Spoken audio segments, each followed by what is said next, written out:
You're watching The Experience, Comic Culture and Sales, streaming live daily to Facebook, YouTube, Twitch, and Twitter. Welcome. Happy Sunday. Happy week one of the NFL kickoff season. It's begun. I want to be a lot more excited about the Eagles' win against the Detroit Lions, but let's be honest, it's way too close. But hey, week one. They didn't lose, at least. But that doesn't matter because we're not a football podcast. We are, in fact, Fat Jack's Comicrypt.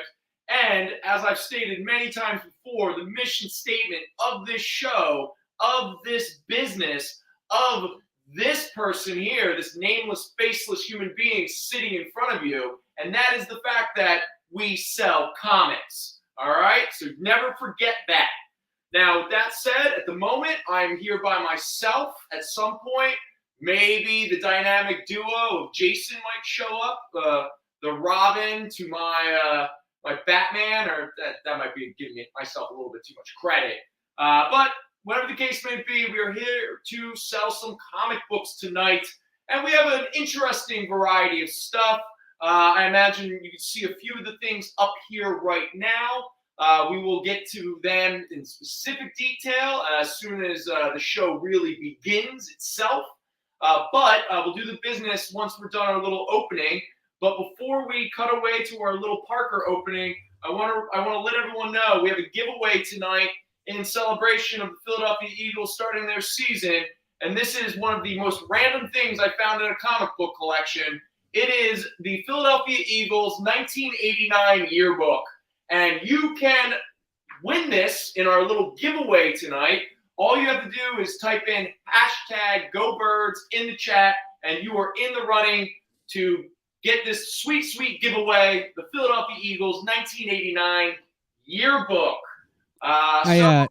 Real quick, I hate to interrupt the comic selling with football news, Please. But the Pittsburgh Steelers just banked one off the upright in overtime for a chance to win it, and they, it went out.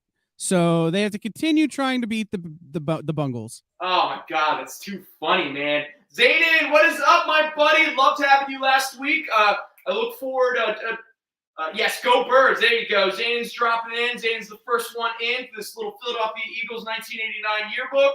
But, hey, before we really get into it, I guess let's cut away to Parker, and then I will see everybody on the other side. We can get into the business. And then we can get into the act of selling comic books. So see you in a moment.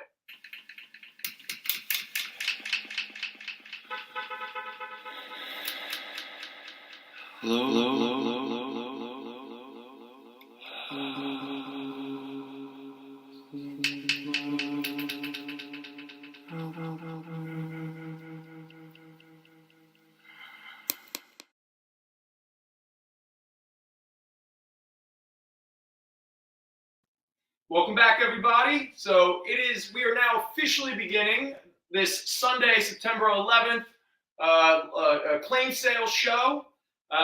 First, I want to let everybody know we have our first sponsor, Spatula City. Spatula City, where you can always get your spatulas. This week, they're running a weekly sale in honor of one of the greatest national tragedies in this country. And that is buy 9 spatulas, get the 10th for a penny. So don't worry, spatulas make great Valentine's gift, Christmas gifts. I mean, you can give spatulas, on Thanksgiving, birthdays, always good stuff. Gary and Zane in the chat. Gary, you might be interested in this. Anyone who missed our little cold opening, we have a giveaway tonight. And that giveaway, in honor of the Philadelphia Eagles starting their season, is the 1989 Philadelphia Eagles yearbook. We're talking about the beginning, the rise of the gangrene defense, a young Randall Cunningham, only a couple years away from having his leg broken. So if you were interested in getting involved in this giveaway and you wanted a chance to win our 1989 Philadelphia Eagles yearbook, please, in the comments, hit #GoBirds, and your name will go into the proverbial digital hat that we have here. like I said, I am the nameless one. Thankfully, we have Kyle hanging out and doing the producing. Yeah, Gary, I'm telling you, Spatula City, Spatula City. All spatulas, it's the best. I mean, they even do rhinestone spatulas, you know. So maybe Banana will show up. We'll see. But c'est la vie, because you all have me, that's for sure. So let's get into this business real quick. We are a claim sales show. As the mission statement always says, we sell comics, trademark it. And so we're going to attempt to sell some comics tonight, or at least I'm going to attempt. And the best way to claim books is in the chat. Please be as specific as possible. Title, issue number, if you remember it. Obviously, if you have any, wow, Albert Pujols is only 3 away from 700 home runs. Woo! That's historically significant. All right, so yes, if you've never been with us before, just claim in the chat. Like I said, be as specific as possible. If for whatever reason, because I'm here by myself, if I don't acknowledge your claim and you don't see me pull that book and give you a big thumbs up or I gotcha, repeat your claim just in case, God forbid, I miss it or it slips by me or something like that. Again, I'm still learning my routine here. We're working it out. If you do claim some stuff and you're going to pick them up, you can pick them up here at our Philadelphia Center City shop. They'll be behind the register under your name. Or we can send them over to our New Jersey shop in Oakland for you to pick them up there. Or if you need us to ship anything outside of the area, the best way is we're going to need you to contact us at our email, fjccshow@gmail.com. That will give us the opportunity to get your contact information, your shipping information, and Al, in the beginning of the week, Monday or Tuesday, we'll send out invoices, all that kind of stuff.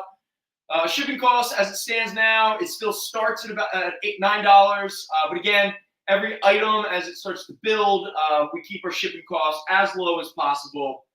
Because as I like to joke around, we're not here to profit off of shipping costs. Let's think what else. Look who finally showed up. Excuse me a minute. While I walk over here to let this, tool bag in the room. It's Jason and Bill. Look at this. Lock the door behind you. Go birds. If you want chairs, they're in the back. You can get some chairs. So not only do we have Jason, but Bill's also showed up. So we got a little trio here tonight. Welcome, everybody. How you doing? An umbrella spot right there. Yeah, there's an umbrella thing right over there. It's a little wet out there. Yeah, it is a little wet, that's for sure. For anyone who's just joining us, if you want to get involved in our official giveaway tonight, which is a Philadelphia Eagles 1989 yearbook. They won today, too. Yeah, I know. If you are interested in possibly getting in the running to win our little giveaway, please hit #GoBirds in the chat. So if the two people who just showed up are interested in this Philadelphia Eagles 1989 yearbook, write #GoBirds in the chat. Don't just say it to me here live, because I will ignore you. And say go birds just because. Well, I mean, go birds. That's why we're late. Mr. Hunter, how you doing, buddy? There you go. I knew everyone would get excited today for a little 1989 yearbook, a little blast from the past. We got some Reggie White, some Andre Waters, Eric Allen, Chris Carter, Mike Quick, man, Seth Joyner, Jerome Brown, R.I.P. brother. Anyway, also, just want to remind everybody. All right, Wile E. Coyote's showing up. There we go. Do we need a fullback, Art? Maybe. I don't know, man. Sometimes it sure seems that way, doesn't it? All right. Let me think. What else? Kyle, if you want Volume 9 and Volume 10 of the Latchkey Manifesto mixes, they are up on Roland Vale's Spotify. I got to tell you, I'm digging. The more we're doing these mixes, the more Roland is, curating them and putting them all together. I'm enjoying them more and more. They're really turning out to be fun. I just got to figure out a way to get him in front of people's eyeballs and earballs a little bit better, because not everyone has a Spotify account, obviously. Let's think. So for anyone who's done this before, I'm looking for your music suggestions. And for anyone who might be joining us who has no idea what I'm talking about, we do a mixtape for every show. You get, as a audience member, just give us a song suggestion, and it goes into the mix. There's no good songs or bad songs. There's no high or low art or any of that baloney. The only reason a song won't show up in a mix is because either Roland can't find it or it's already appeared on a previous mix. All right, good stuff. We got Gary with the first one. Do you have to join Spotify to see the older mixes? I mean, you can get Spotify app for free, but the one caveat is they play stuff out of order. What I'm going to try to do, maybe with the help of Jason, is try to get the mixes up on maybe a YouTube channel. I'll probably start posting the actual playlists on Instagram if anyone wants to create it for themselves. But again, I am not the most tech savvy, and my substance abuse issue friend who lives in my basement, I'm not going to say that he really knows how to do this stuff as well. So over time, we will do our best to get all these mixes out there for everyone to be able to enjoy together. We're going to have some fun. I was trying to think of maybe creating some games. I'm just talking out of turn here right now. But for right now, let me just make sure I get these songs. We got some Wu-Tang. Can it be all so simple? Nice. It can. And what are we? And then Mr. Wile E. Coyote coming in with some Tupac, California. I was about to, yeah. It's the one thing where, like, I'm thinking a few steps ahead about what I'm going to do next, while at the same time also talking about the thing that I'm doing right now. And so there's a lot of crossover in regards to words and all that kind of stuff. Let me live my life. Yeah. Well, so I just want to say, hey to Jason, hey to Wile E. Coyote, Lord Howard Hurts, Gary, Zanin, Art, the crew's all here. Everyone say hi to Kyle. We always have to remember Kyle, the hardest working producer in comicdom. You know, that's our buddy. That's our boy. What am I going to do? I'm going to do a song early in the show. I'm going to do The Liars, Plastic Casts of Everything. There we go. And everyone's going to go, what?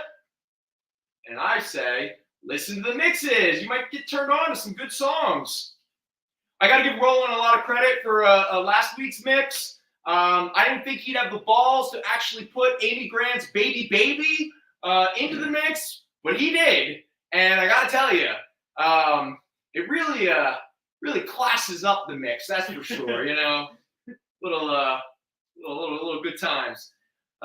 Okay, so I'm pretty sure I've done all the business. If you want to follow us on social media, best thing other than the Fat Jacks Facebook page is the Fat Jacks Instagram at the FJC Paradox. Obviously, I always appreciate it. Here we go. Oh, Gary, you know The Liars, man. You're probably like one of the only people I know. Dude, I love The Liars. All right, but Art's coming in with some Panic at the Disco. Panic? Oh. All right. Confessionals?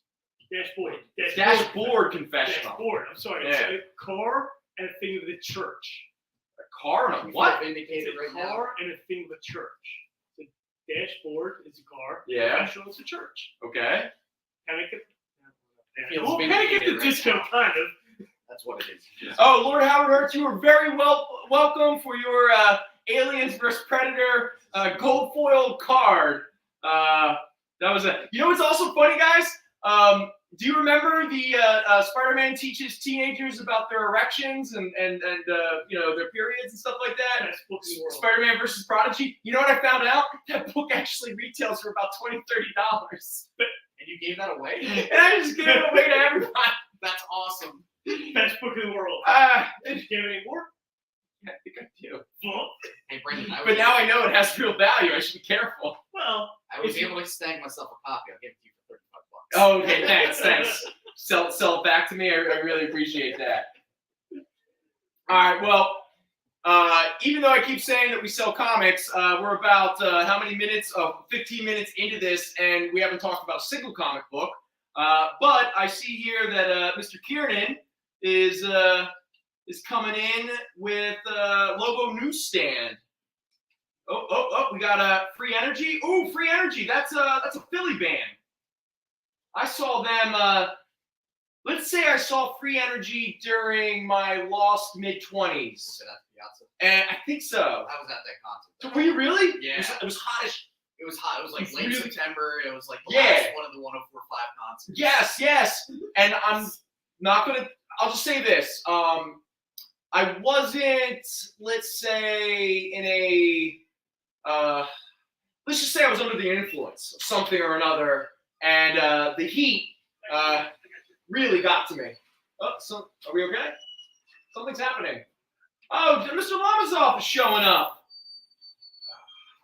Hey, what's up, Mr. Lamazov? All right. So suddenly I thought I was gonna be doing this by myself, but suddenly we got a crew here. Yeah, it wouldn't be the Latchkey Kids without giving away valuable comic books. That is for sure. How you doing, Dave? I got a couple more gifts for you. Okay. All right. Show's getting better by the minute. I know. I got to figure out how to give away these gifts. That's the thing. But really quick, let me actually get to Isn't every day the actual. Oh, really, Gary? Free Energy. One of the members used to be his neighbor. Okay, so let's get to them. So the first thing we'll do, Lord Howard Hurts, I saw your question about the Star Slayer. We'll get to that right after we deal with the Lobos real fast. Because somebody was interested in this newsstand edition of Lobo #1 by Keith Giffen and Simon Bisley from 1990, I believe is when this originally came out. Yes, for anyone who doesn't know what this symbol is anymore, that does stand in for a newsstand. And we do have a copy here, high grade, $16. But real quick, I'm just going to burn through issue 2, 3, and 4. There was a 4-issue mini-series, the very first Lobo mini-series, which also led to Lobo's first one-shot, which was the Paramilitary Christmas that we already talked about. So here we have Lobo #2. That is a very fine plus at $5. Lobo #3, high grade at $6. And the final issue of the very first Lobo miniseries from 1990 by Keith Giffen, Alan Grant, Simon Bisley, Lobo #4, high grade, $6. So that is our Lobo. All right. So someone had $2 in the Bengals. That's funny. All right. And then the Star Slayer #2. All right. Now, this is a fine plus copy at $8. And no, it is not Star Slayer #2. It is Star Slayer #5, which I might have said #2 first. But Star Slayer #2 right now is a very hot book. It's trending.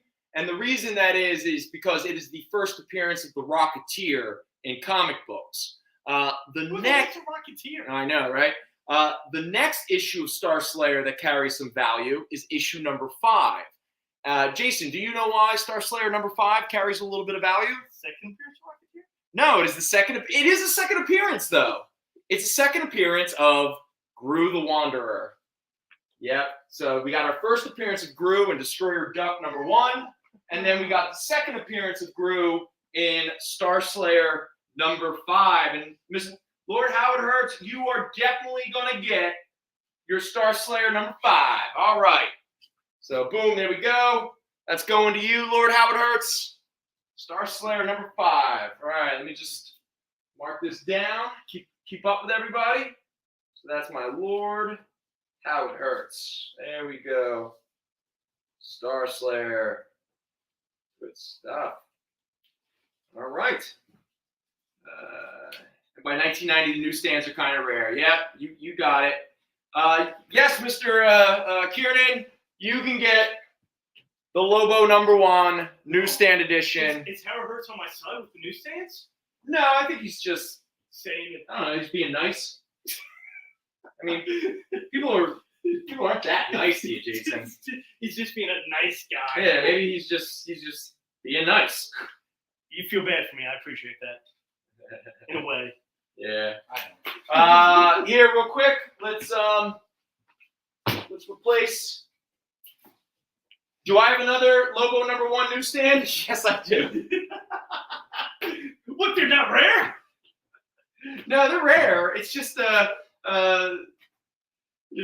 Nick, how you doing, man? Welcome.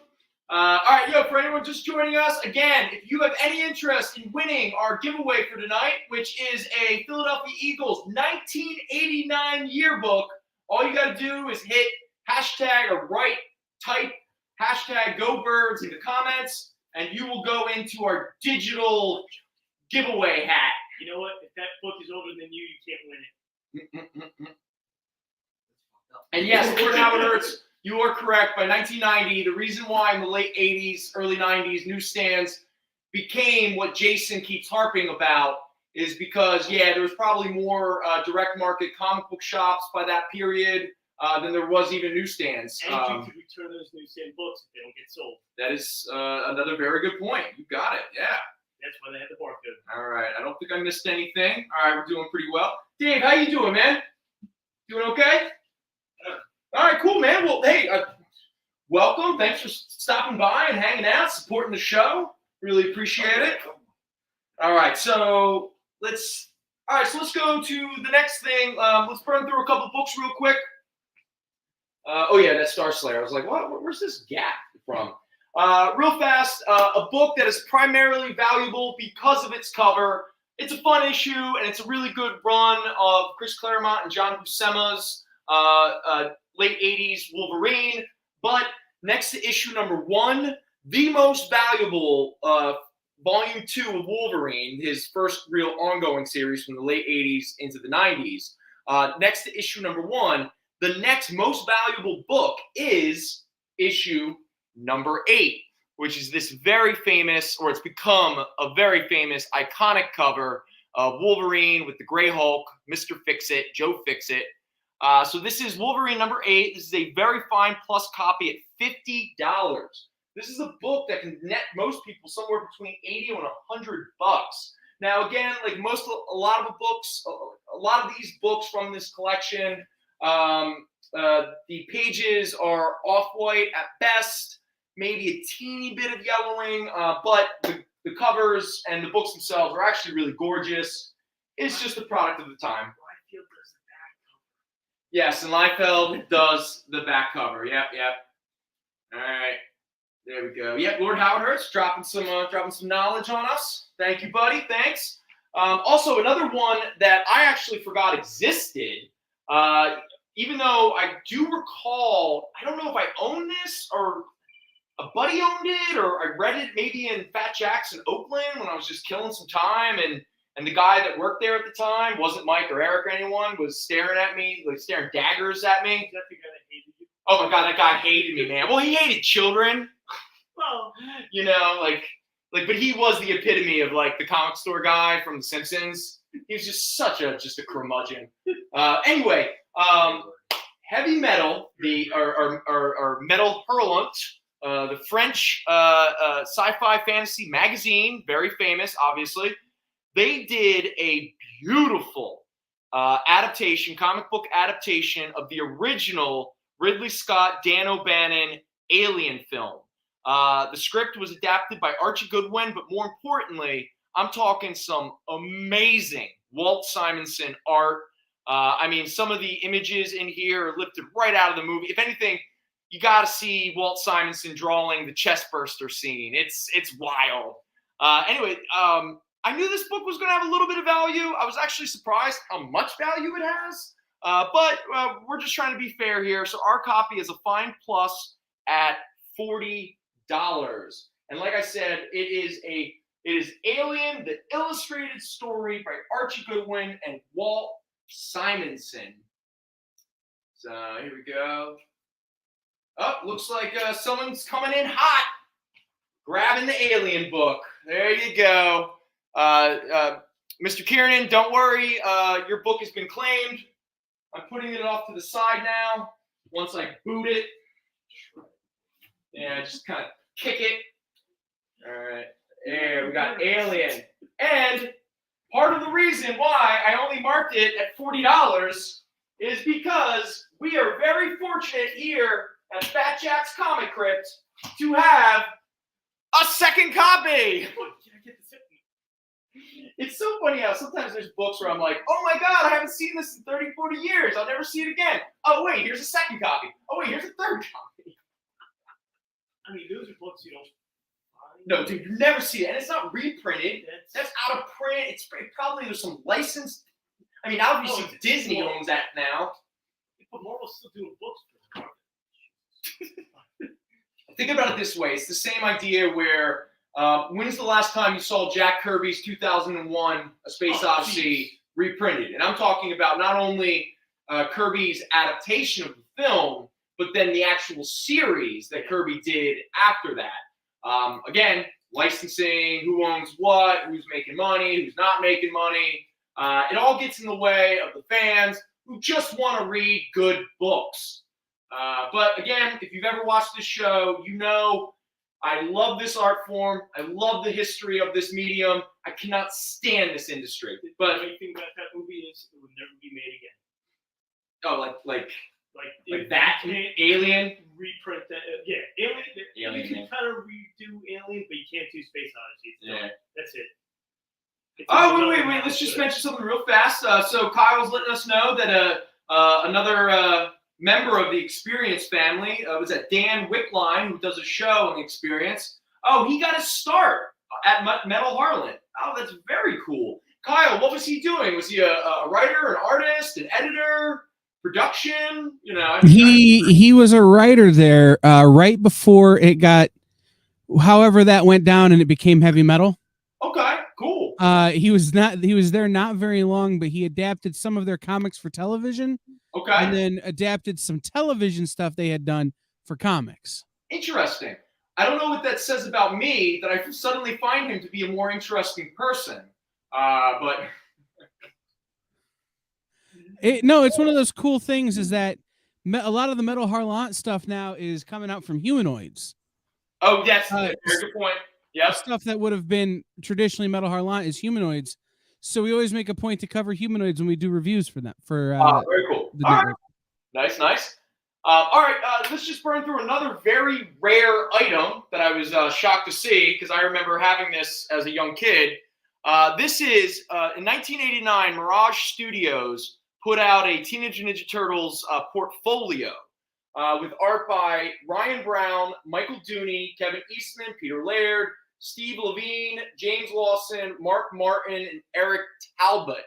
Now, this is a perfectly sealed, never been opened. It's all like 8x11 art prints. I mean, it's a portfolio. But no surprise. This is actually pretty rare. So our high-grade copy is priced at $30. So if anyone is in the mood for some Ninja Turtles and you want a classic rare portfolio with some very unseen artwork, this is the book for you. Obviously, it's $30. I feel bad sometimes for certain portfolios or poster books where a lot of their value is based on the fact that they've never actually been opened and no one's ever actually seen the pieces that are inside. But if you are a true collector and you're a big Turtles fan, I mean, this is quintessential 80s Turtles. And speaking of a poster book that has value, until you start tearing the posters so you can hang them up on your wall, is from 1990, or maybe 89 for all. No, I think this might be 89. But this is the Marvel poster book featuring the Amazing Spider-Man. What it's really featuring is all Todd McFarlane art. It's covers from his Amazing Spider-Man run. It's covers from his Adjective List Spider-Man run. It's covers from his he did a run of Marvel Tales, which were reprinting old Amazing Spider-Man issues. He did a bunch of covers for that. It's all of those covers. So again, this is a high-grade Marvel poster book, primarily of Todd McFarlane's Marvel work, primarily as covers. High grade at $15. And if you're in the mood for some more Teenage Ninja Turtles nostalgia, you bet it. I got it, man. The storybook based on the movie. That is right, from Random House Publishers. They did an entire picture book, storybook picture book, pretty much adapting the original film of the Ninja Turtles. A high-grade copy at $12. That was a movie too. Stop. Hey man, that movie actually kind of holds up. Yeah, it was called Savior. What was the movie? Okay, we got all right, let me just check. All right, apologize, I just turned in. What was the price on Alien? Oh, Mr. McHale. Yes, this is the Archie Goodwin, Walt Simonson adaptation for Heavy Metal Magazine of the original Alien film. This is a very rare, unreprinted book. It is I have it here at a fine plus at $40. Oh, Lord Howard Hertz, sorry, you were nice enough to tell Mr. McHale the price. Man, the chat does my work for me. Thanks, fellas. Yeah. But Mr. Wile E. Coyote, you got it, buddy.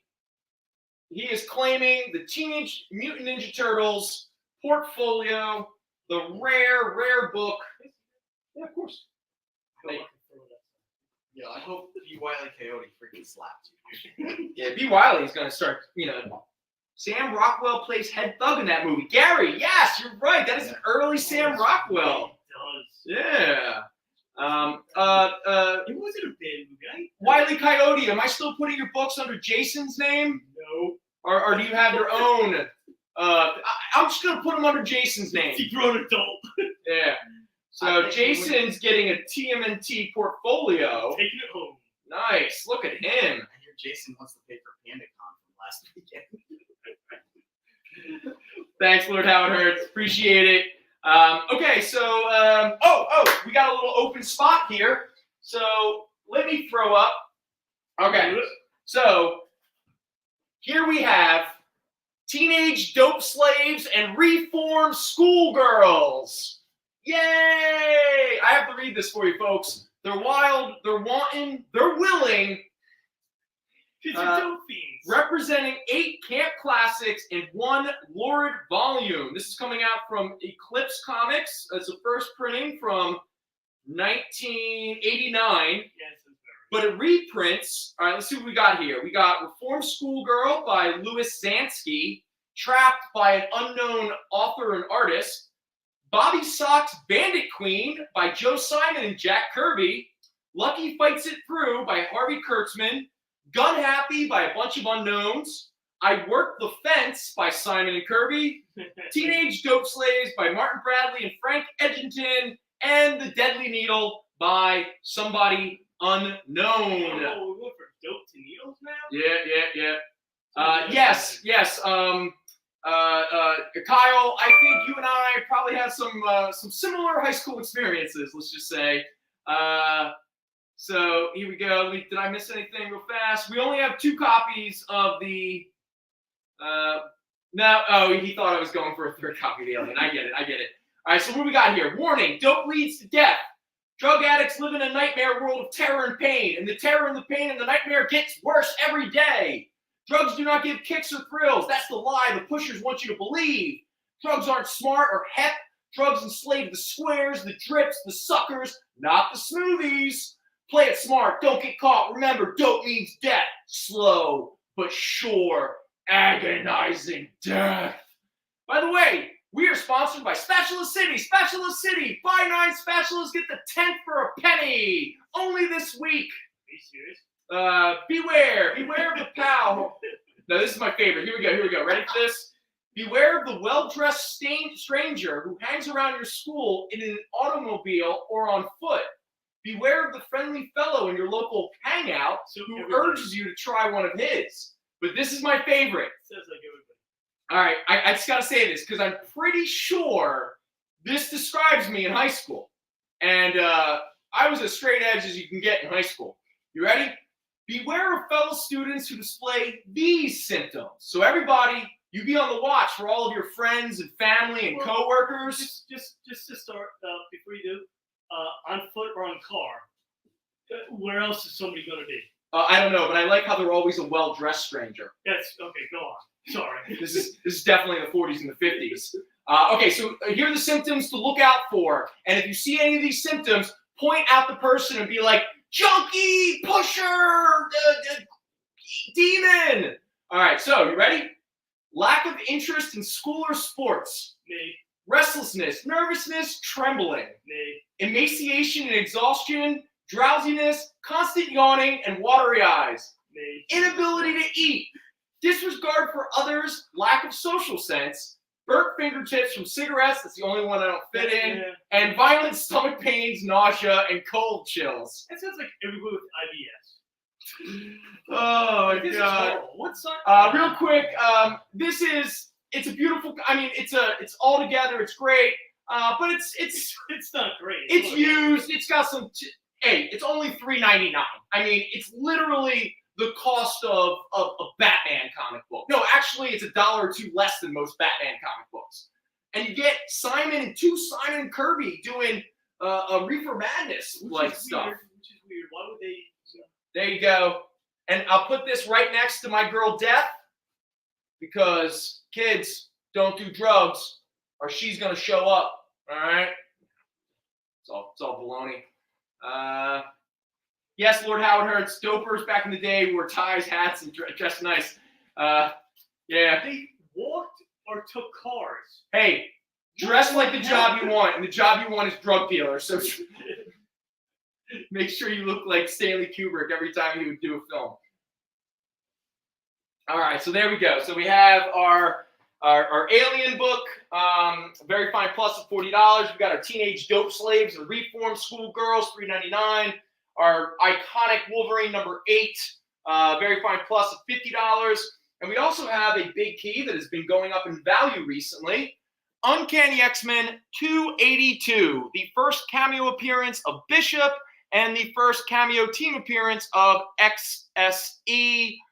This is a high-grade copy at $30. All right. Mr. Kiernan, yes, you can get the dope book. Don't worry, I will give you dope. There you go. There you go. So Jason is getting some dope. There you go. I thought our identities were just protected. Yeah. Yeah, dope is well, no. It's not you can maintain your back. It's for research purposes. Oh, sure. You're trying to learn about dopers and pushers.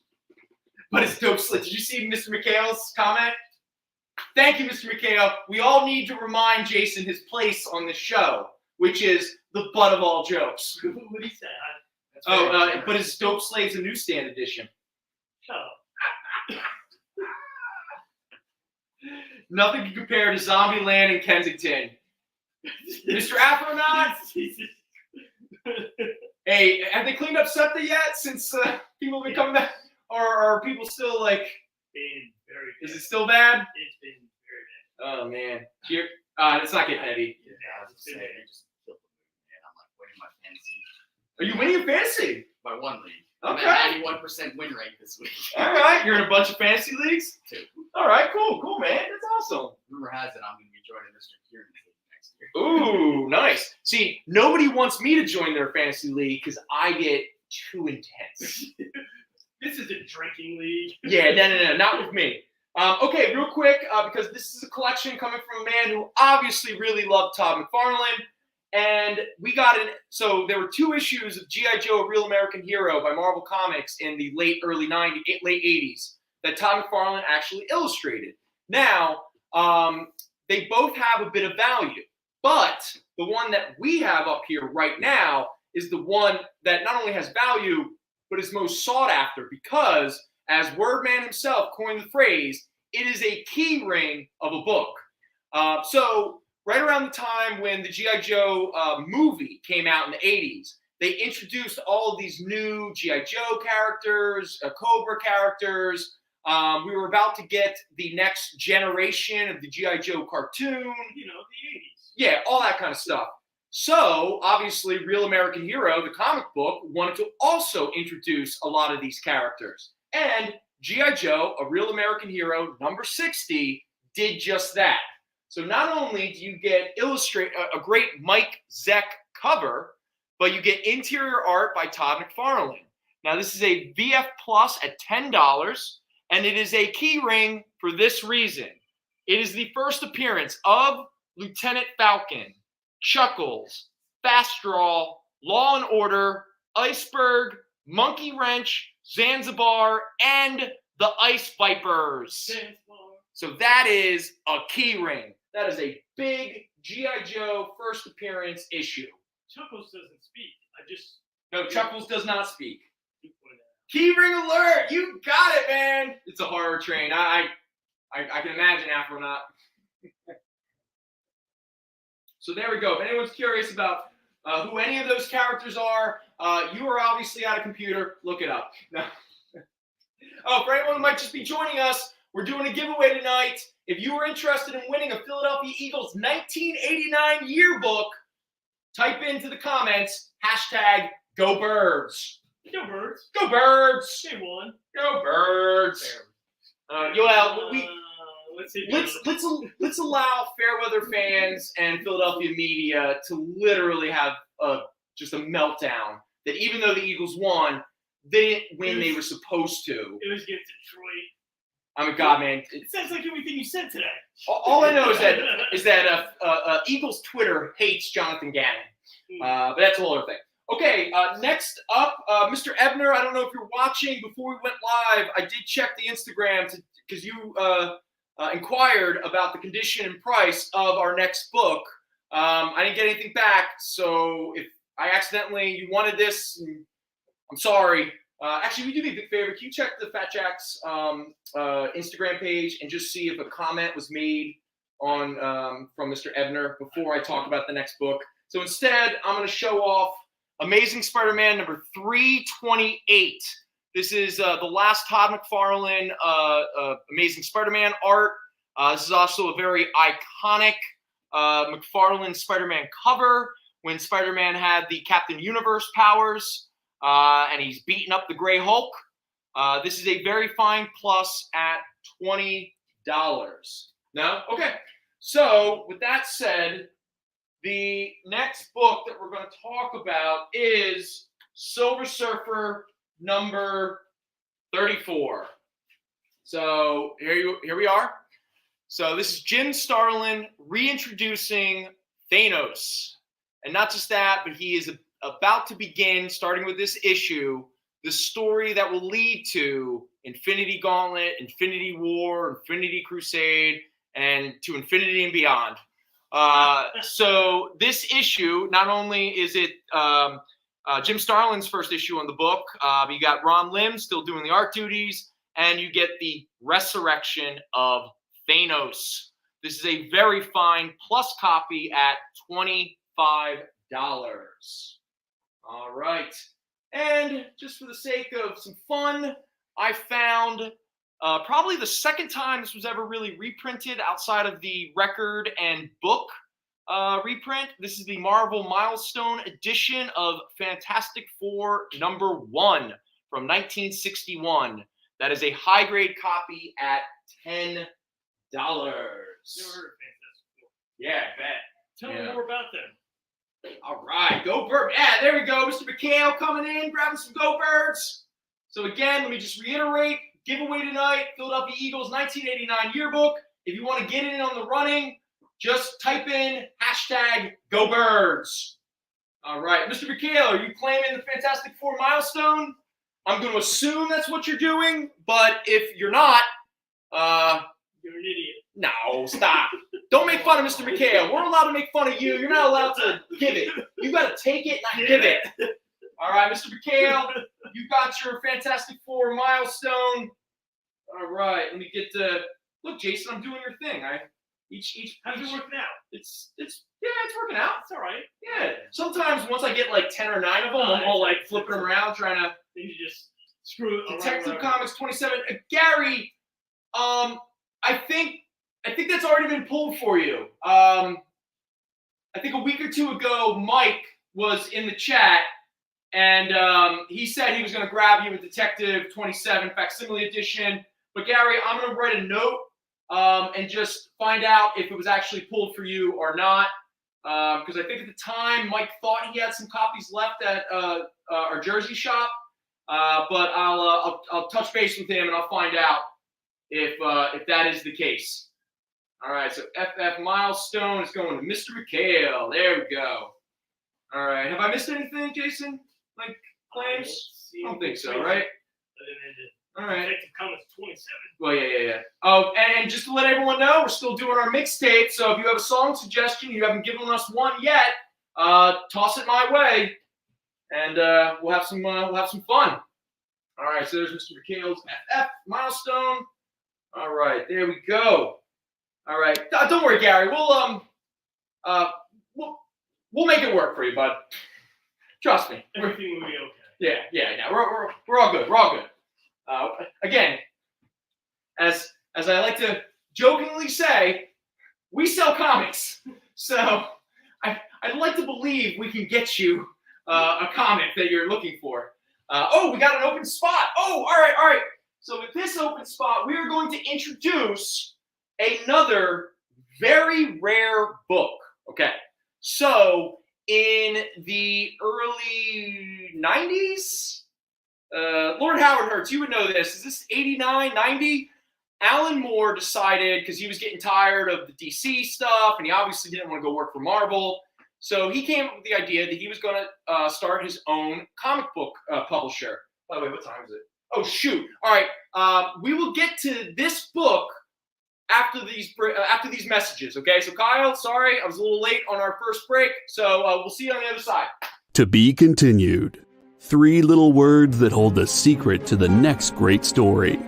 3 words that will thrill you, confound you, give life to new possibilities.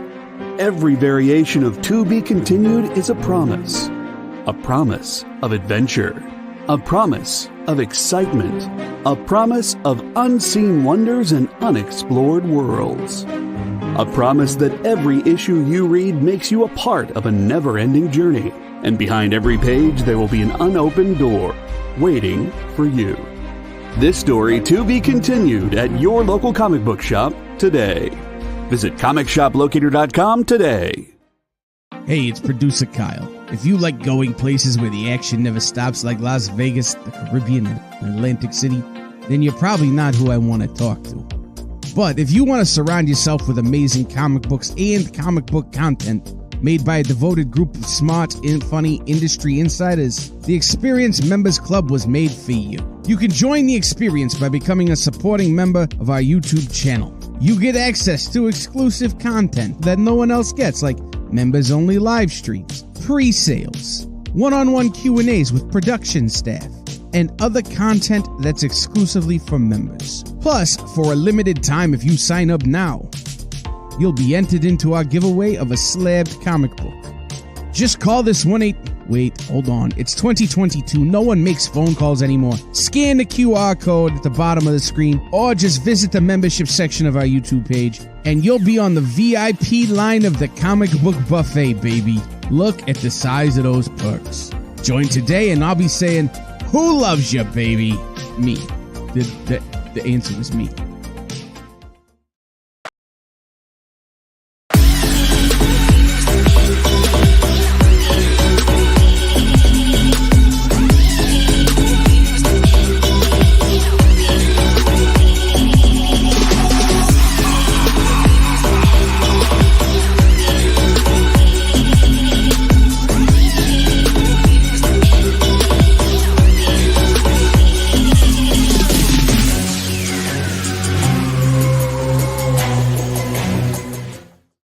Hi, I'm Jacob Murray, writer of The Eighth Immortal and Court of the Dead comic from Sideshow Collectibles, and you're watching The Experience.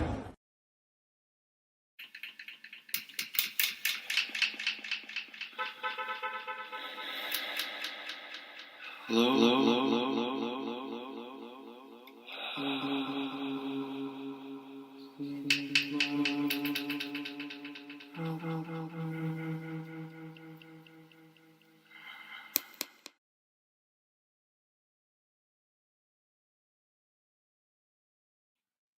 back, everybody.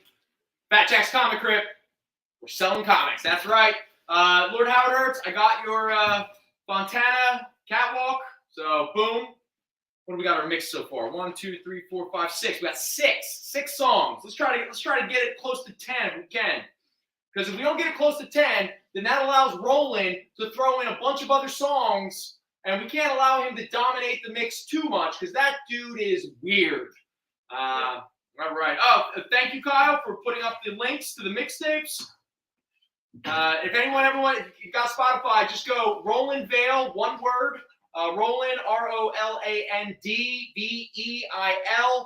Go to the public playlist. They're all under the Latchkey Manifesto. We have 10 volumes so far, which is pretty cool, guys. Like 10 mixes. And I got to tell you, 10. They keep getting better. And they've even been much better since Jason, for whatever reason, doesn't give us song suggestions. I did you last week. I forgot. I'm a little tired. All right, so real quick. So I was talking about Alan Moore. Back in the late 80s, early 90s, decided to create his own comic imprint called Mad Love.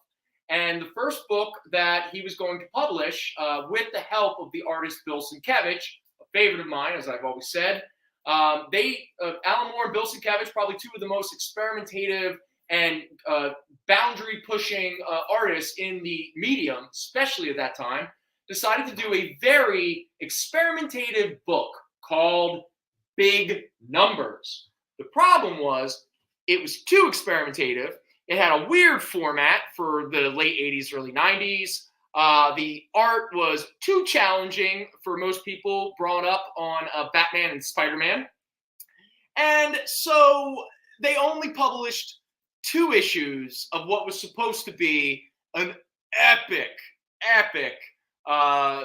pretty much progressive deconstruction of the comic book medium. Obviously, they were too big for their britches, a little too, I think the name is Big Numbers? Yeah. I don't know. Well, anyway, they've never been reprinted. If you don't have a copy of 1 or 2, you just don't know that Big Numbers even exists. It's one of those books that people keep talking about, like what if Alan Moore and Bill Sienkiewicz were able to, finish it, all that kind of stuff. But they never did, and I don't think they're ever going to. But we have issue number 2 here. I was about to lose my mind if issue number 1 was here, but because I actually own 1 and 2, because I'm that weirdo. But we were lucky enough to find number 2, and number 2, this copy is a very fine at $18. All right, just check in with my chat real quick. Go to Sweet 80s. Oh, nice. So am I saying Big Numbers didn't do big numbers? Gary, I think you already answered your question. Oh, Mr. McHale coming in, grabbing a very special. Cool, Mr. McHale. What would we buy? There's a guy with taste. It's not newsstand. What would you buy? No, you're the only one. I know. All right, so Mr. McHale, I got your Big Numbers. There you go, buddy. All right. There was only one. Lord Howard Hurts. What was the only other title? Did Mad Love completely go belly up? Did Alan Moore not try to bring it back in like the late 90s, early 2000s and stuff? I don't know. You would think I should do more research before I try to sell books. Oh, you're good. Yeah. Whatever. All right, let's move on to some. You want to do Fantastic? No, let's do these Batman books real fast. So, back in the late 80s, we got 2 original graphic novels by Mike Barr, and one was illustrated by Tom Grindenberg. The other one was illustrated by Jerry Bingham.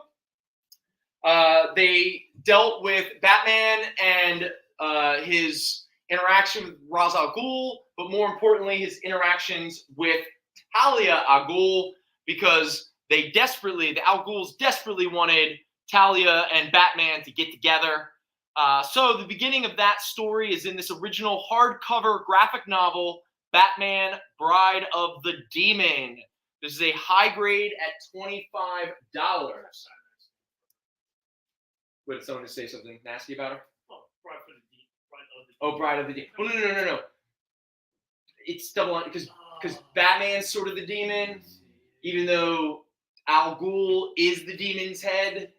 But the sequel is the one that actually became much bigger and more relevant in terms of Batman comics over the past 10, 15 years. Specifically because Grant Morrison, because this Batman Son of the Demon, let's just show it off real fast. That is a high-grade copy at $25. It is the soft cover, not the hardcover. So this is not only the first appearance of Batman's rape, but it is the first appearance of Damian Wayne as a baby. Yes, Jason had this look. I said the word rape, and Jason went, "Well, what's going on?" You glossed over that very easily. Well, because that is what happens in this book. Talia al Ghul drugs Batman, rapes him. He did not. Again, he didn't consent. She drugged him. I mean, let's be honest. She Cosby'd him, and she got pregnant and gave birth to the son of the demon, Talia al Ghul, and Batman. And that baby was Damian Wayne. But at the time, DC editorial and high ups were like, "Oh my God, what happened? Batman can't have a son. Oh my God!"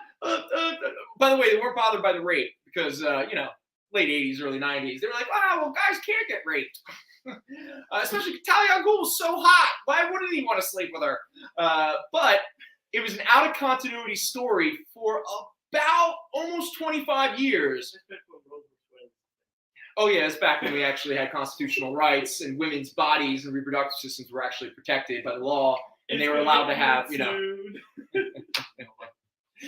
Thank you, Gary. Appreciate it, buddy. So Grant Morrison obviously was just like, that's a great idea. That's going to be in continuity, because when Grant Morrison took over the Batman book and did his epic 7-year run, which I adore and recently reread. Again, I understand it's not for everybody. I'm not, and I don't want to annoy Gary, so I'm not going to get into a big Grant Morrison's the greatest comic book writer of all time, and Batman, until Tom King's Batman came around, I didn't think that Grant Morrison's Batman would ever be topped. But hey, it did. But Damian Wayne became a pretty big character. And when Grant Morrison wrote him, he was interesting. When every other writer wrote him, he was an annoying little prick. But Grant Morrison always intended to kill off Damian, which he did at the end of his run.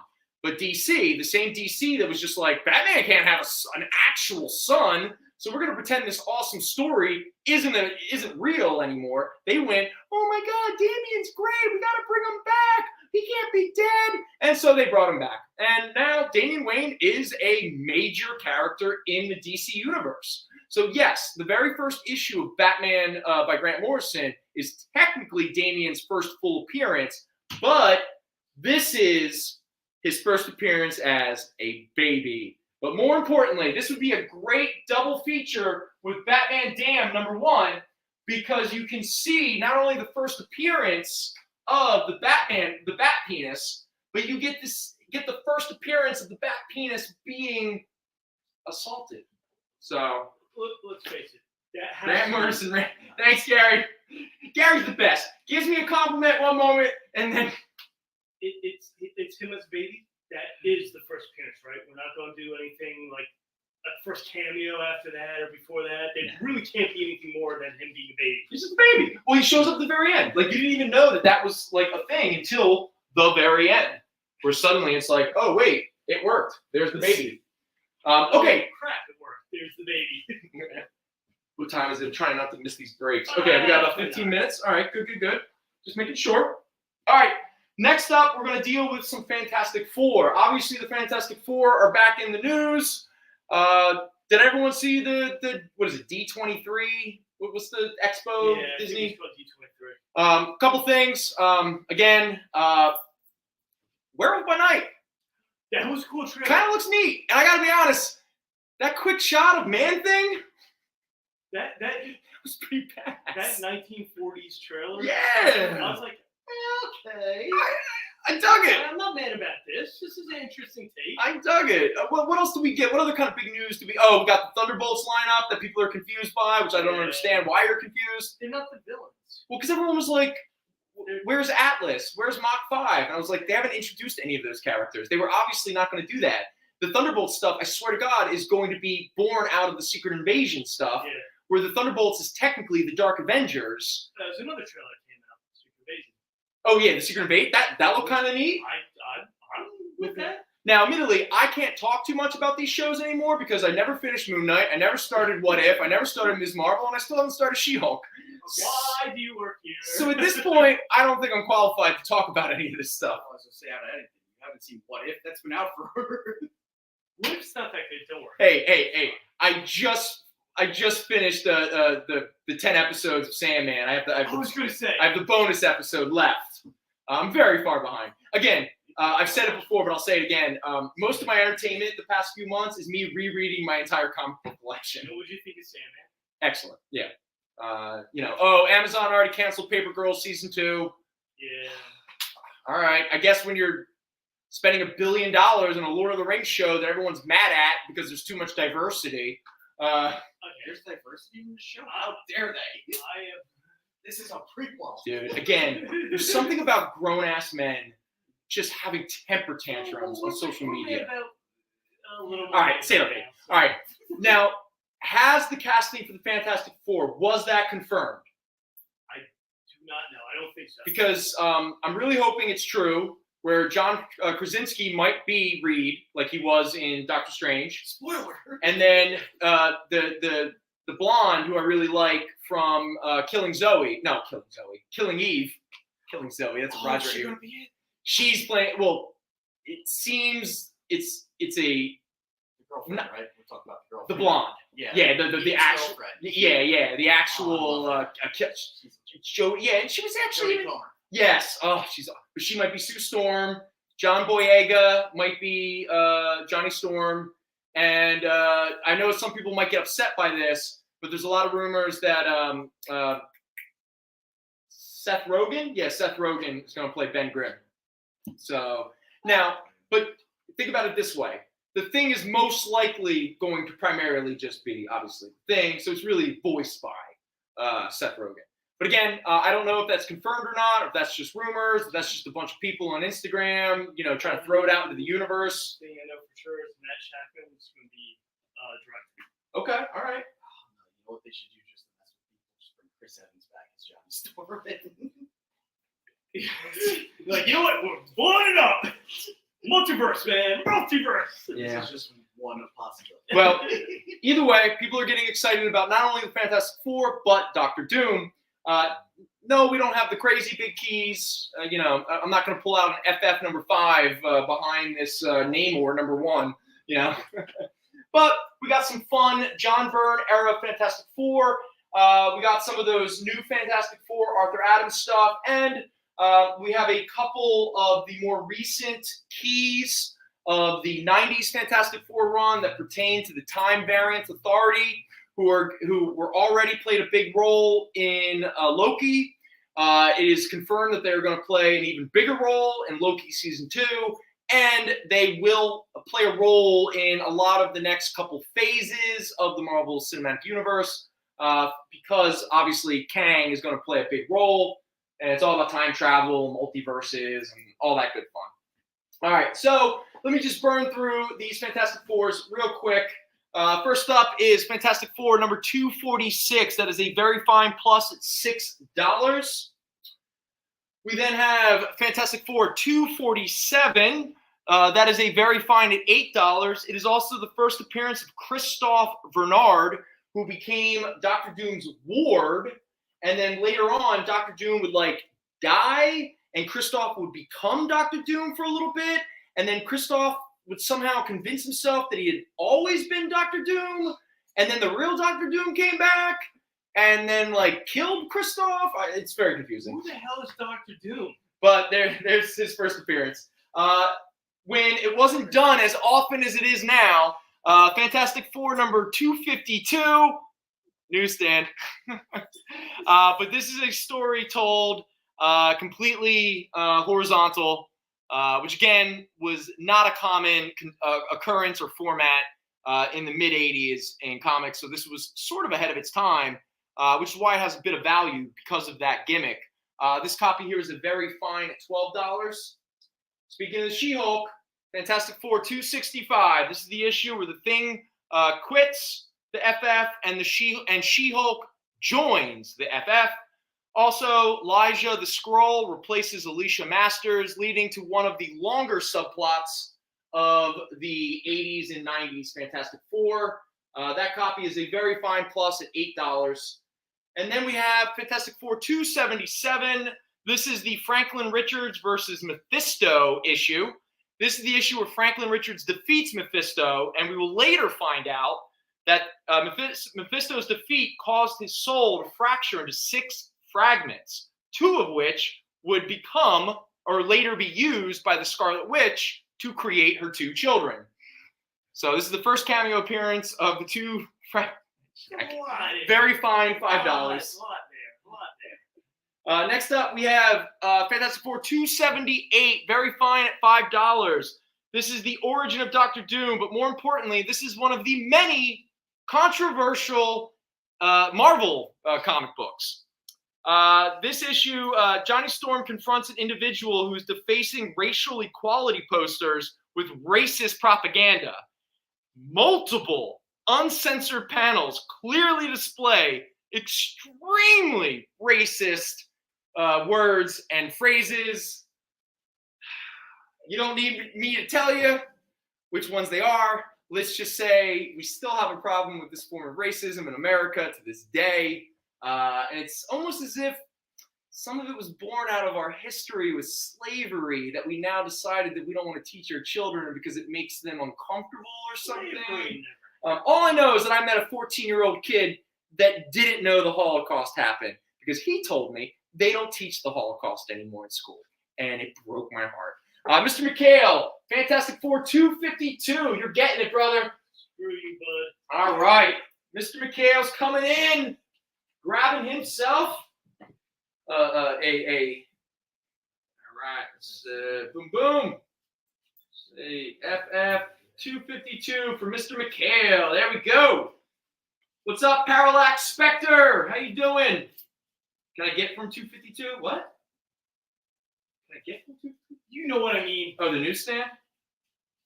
Well, Mr. McHale beat you to it, buddy. I know. Oh, and claiming 277. All right. Coming in. Getting a little Mephisto beaten. Or no, Franklin Richards beating Mephisto. All right. Mr. McHale nabbing some books from Jason. I like this guy. I know. All right. We know Jason, but we still hang out with you All right. Okay. Cool beans. Cool beans. All right. So moving on to the rest of these Fantastic Fours. Again, this is a book. It's a newsstand, just in case anyone cares. But this is one of those books that has value primarily based on its cover. It's the Thing versus the Hulk with Dr. Doom hovering over everybody. This is a fine plus copy at $12. That is issue 320. And then we get into the new Fantastic Four. We've talked about this a bunch of times. They have a mini-series going on right now. Arthur Adams doing the art for these 3 issues. This is the first appearance of the new Fantastic Four, which was Spider-Man, Wolverine, Ghost Rider, and the Gray Hulk. This is a high-grade copy at $10. And then we get 348, the first cover appearance of the new Fantastic Four. High-grade copy, $10. And now we get into the more recent Fantastic Four keys. First up is 352. This is the second cameo appearance of the Time Variance Authority, but is the first team appearance of the Minutemen. The Minutemen are the TVA's police, who you saw them prominently on the Loki show. And now we have 353. Now, this is a pretty big one because it is the first full appearance and first cover appearance of Mobius M. Mobius, also known as Mr. Mobius. played by Owen Wilson in The Loki Show. Very Fine Plus at $25. And yes, it is confirmed he is coming back for season 2 of The Loki Show. And now another book that is trending primarily because of the Secret Invasion TV series. This is Fantastic Four 358, a high grade at $15. And it is the first appearance of Pi Bach the Power Scroll, who has been confirmed will be a character in the Secret Invasion show. We just don't know who's playing them or, what's that. In fact, there's rumors that Ben Kingsley might play. What? He's I know. This is all very confusing. I'm very confused already. All right, we're getting close to our next break. So the first thing I'm going to do is I'm going to throw up. All right. I see no one's interested in our Teenage Ninja Turtles, the storybook based on the movie. Maybe you would be interested in Teenage Ninja Turtles 2, The Secret of the Ooze official movie magazine with an interview by Vanilla Ice himself. What? Yeah, full color photos tell the complete movie story. You can meet the stars. It's a collector's edition. If I've learned anything about this industry, if it says collector's edition, it's always a collector's edition. Did you talk about his lawsuit? Probably not. Come on. Do you think this cool guy is going to talk about his lawsuit? Come on. Very Fine Plus at $5. Turtles. What a jerk.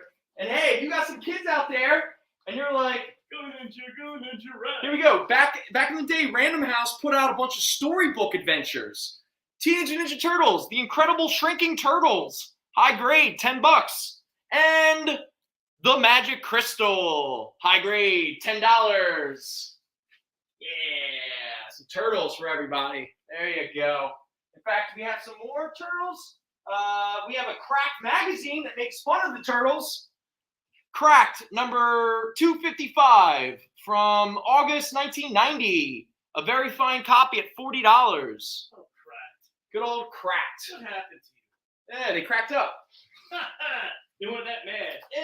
And we also get Comic Scene number 13. You get Planet of the Apes, Dick Tracy, Cowabunga, It's a Movie, Boris and Natasha, Baker Street or Maze Agency, Annie 2, The Show with No Tomorrow. But more importantly, Teenage Mutant Ninja Turtles. There you go. High grade, $6. So there's some Turtles love for everybody. So everybody can get some good Turtles. They check in here. Vikings are destroying the Packers. Good. I mean, it's good, but I don't know why I don't want the Vikings to be good. But I don't want Aaron Rodgers. Down with Rodgers. Okay, how about this? Kyle, you want to take a break? I mean, we're about a minute or two early, but let's take a break now. Let me get some new books up here. Imagine being at a convention and going to an interview panel that's just for you. No bustling crowds, no hours-long lines, just you, the moderator, and your favorite comic book creators. Well, this is pretty much that. Miss Jen sits down every week with 2 comic book creators for a live stream interview about their latest work, and you can ask them whatever you want. It's Talking Shop, Mondays at 5 Eastern on The Experience, Comic Culture and Sales.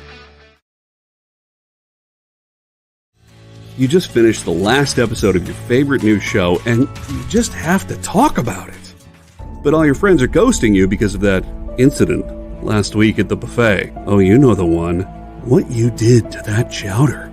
Ugh. Keeps me up at night. So what do? Join writer Dan Wickline as he breaks down all your favorite pop culture media. Whether it's a review of the latest nerdy TV show or a dive back into the history of your favorite comic characters, Dan's ready to discuss all the hottest topics live. Join the conversation as Dan live streams Tuesday through Thursday at 5 Eastern, 2 Pacific on Twitch, Twitter, YouTube, and Facebook. The Dan Wickline Show on The Experience, Comic Culture and Sales.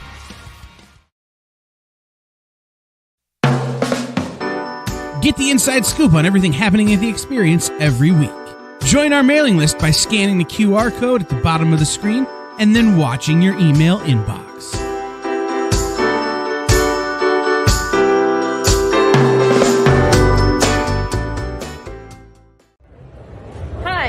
Hedwig Kao, author of She Bites.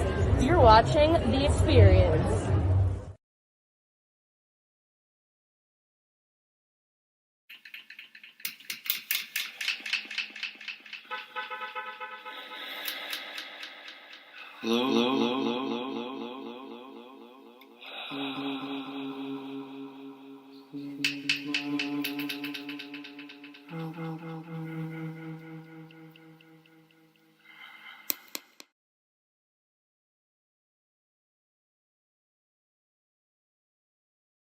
We'll take care of it at the end. Yeah. I'll do it all up. No problem. Yeah. So here, I can put the books. Yeah, right, no, just get 'em out. I won't be staying all the way. Okay. Hey everybody, Last year. we're just taking care of a little business real quick. Helping out Mr. Lomosoff here. All right. So yeah, we can. Here, I'll just put them off to the side for right now, and then at the end of the show, I'll back them up and. Oh, my knees. So now, Mr. Lomosoff, do you have a subscription or is it just on hold? I might as well get a subscription for something. Okay. Let me. No, I'll just go through the red tape. Okay. All right. Cool. But I'll mark it all down for you. It'll be under your name, all that kind of stuff, and then it'll get mixed in with your your subscription or what have you. Yeah. All right. Cool. Let's touch base real fast. Make sure I didn't miss anything. Looks like we're good. All right. We're doing well. All right. Let's move on. So I did not finish. I thought I finished, but I guess it didn't. Back in 1989. Actually, wait. I have a book it's a better segue here. Where's the book? All right. So Catwoman is a character that had been around a long time, and it took until the early '80s before Catwoman got her first solo story. So as a backup feature in Batman number 332, a very fine at $15, you officially get the very first solo Catwoman story in a regular mainstream DC book. Seems a little late, but better late than never. It would take almost a decade before she would get her actual first title. Now, that title was just a 4-issue miniseries, which we have right up here.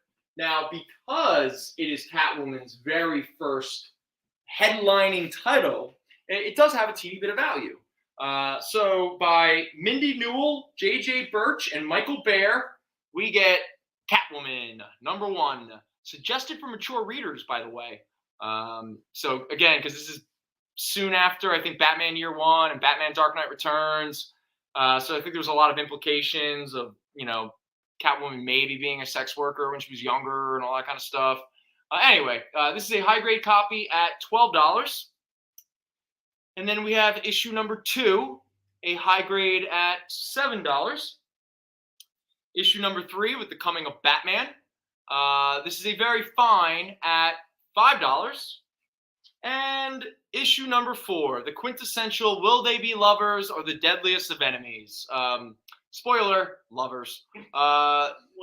Very fine, $5. No, they're lovers, okay? But the wedding. Selena Kyle is Bruce Wayne's greatest love. But the wedding.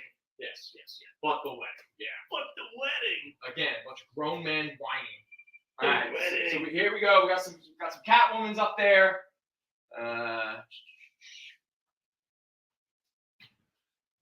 All right, favorite Catwoman costume?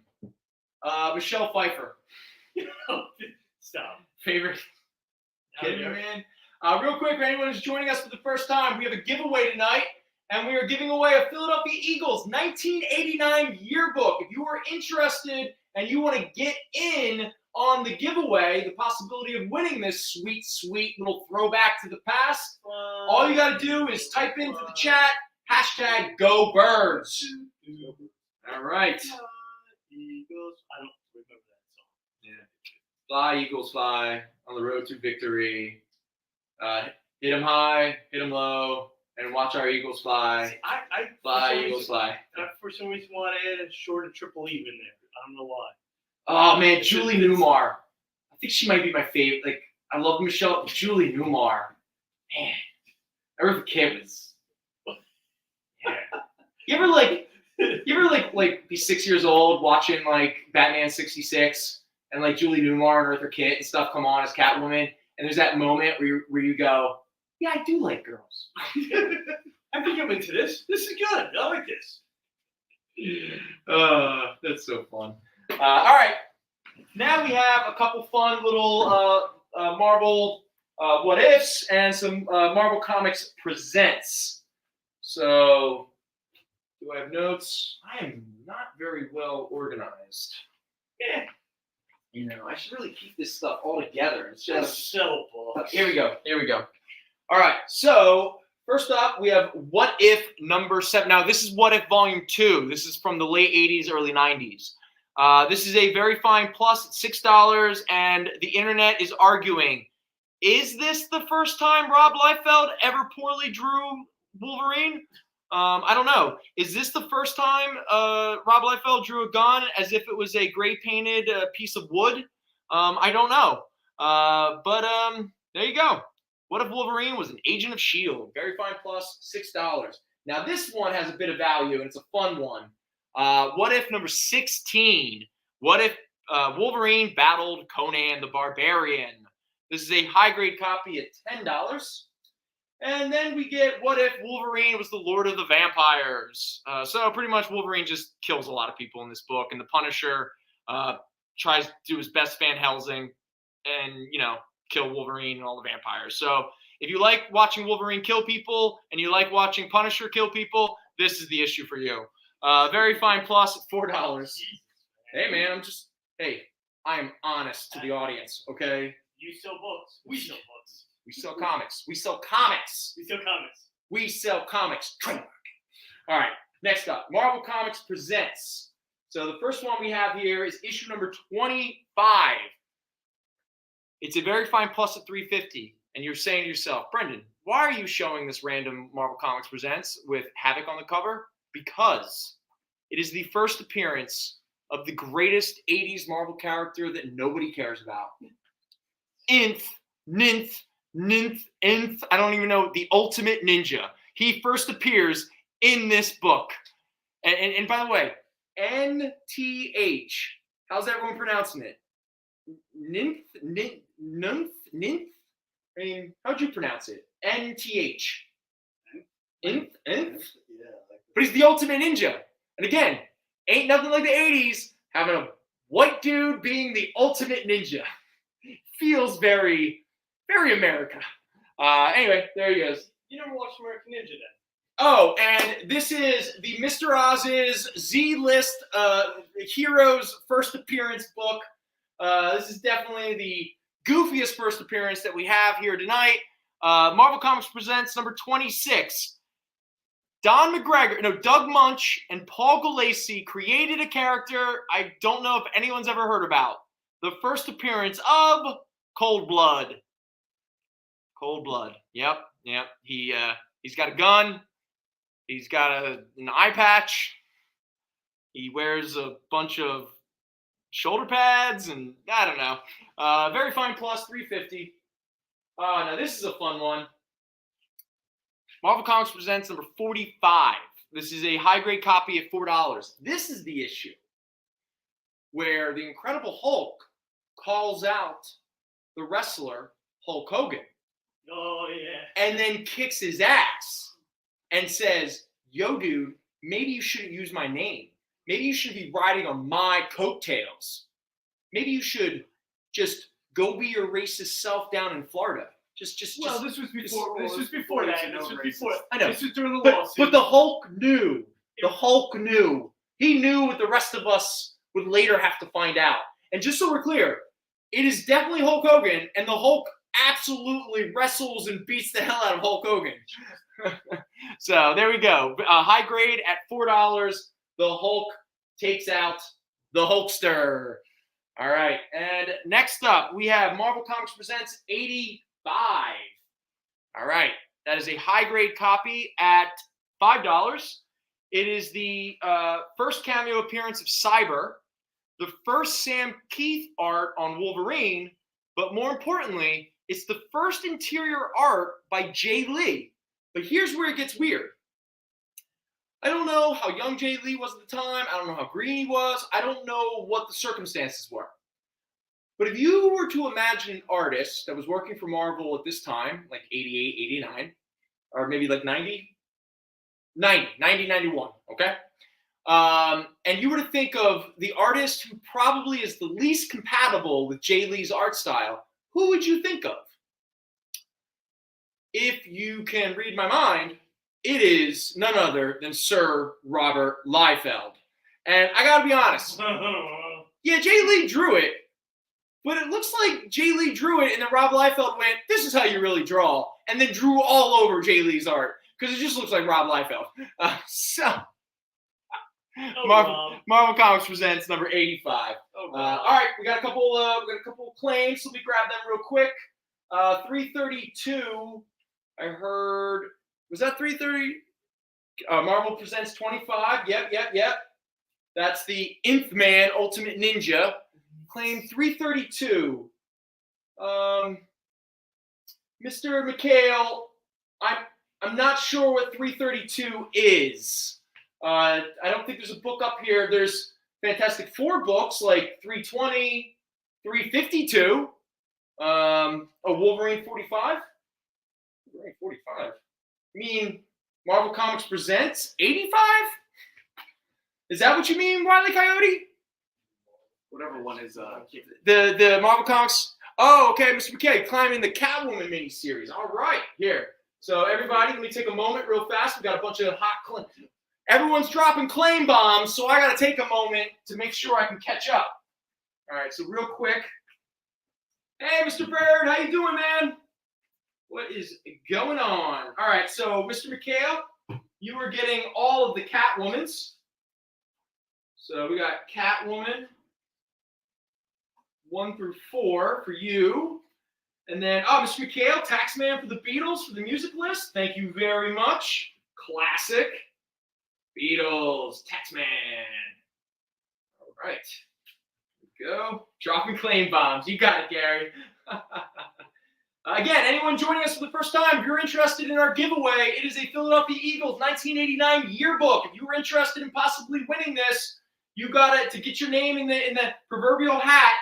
We're going to need you to do hashtag Go Birds. All right, so let's see. Mr. Kieran here, he got himself a Marvel Comics Presents 25 and a 45 from Mr. Coyote. All right, so I got you guys. There we go. Boom. Okay. All right. We're doing well, though, folks. We're doing well. Let me just make sure. Scatman, BT, Scatman, what?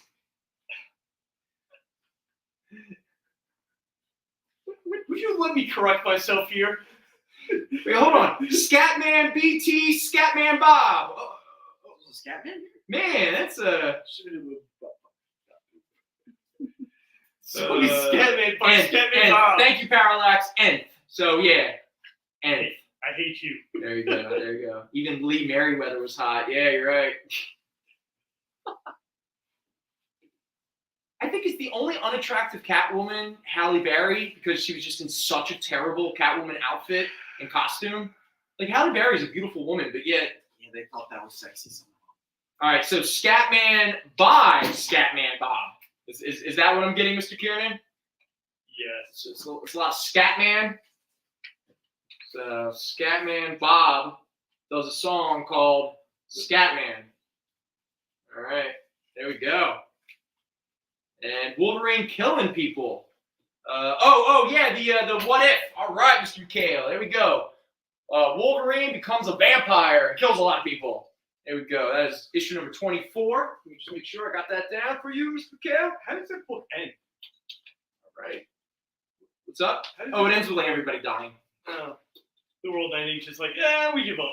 It's just, in all honesty, all those what ifs always had like tragic, sad endings. Yeah. It was just one of those things. It was not as good as Twilight Zone, but it pretty much is Twilight Zone. Go Birds, man! I think people they really want some Philadelphia Eagles 1989 yearbook. Is that Cunningham and White? Randall, oh my God, it's Kelly Green and White, Anthony Toney. We got Randall Cunningham, Jerome Brown, one of the worst owners ever, Norman Brayman. Greatest things that ever happened. Buddy Ryan, the gangrene defense, Andre Waters. Rest in peace, my friend. White died too. No, they all died, but Andre Waters, they had like CTE stuff. Yeah. Like Andre Waters like took his own life. It's really sad. Richard White died this week after. Hey, Lord Howard, it's always a pleasure, man. Take care. Have a great week. We hope to see you next time.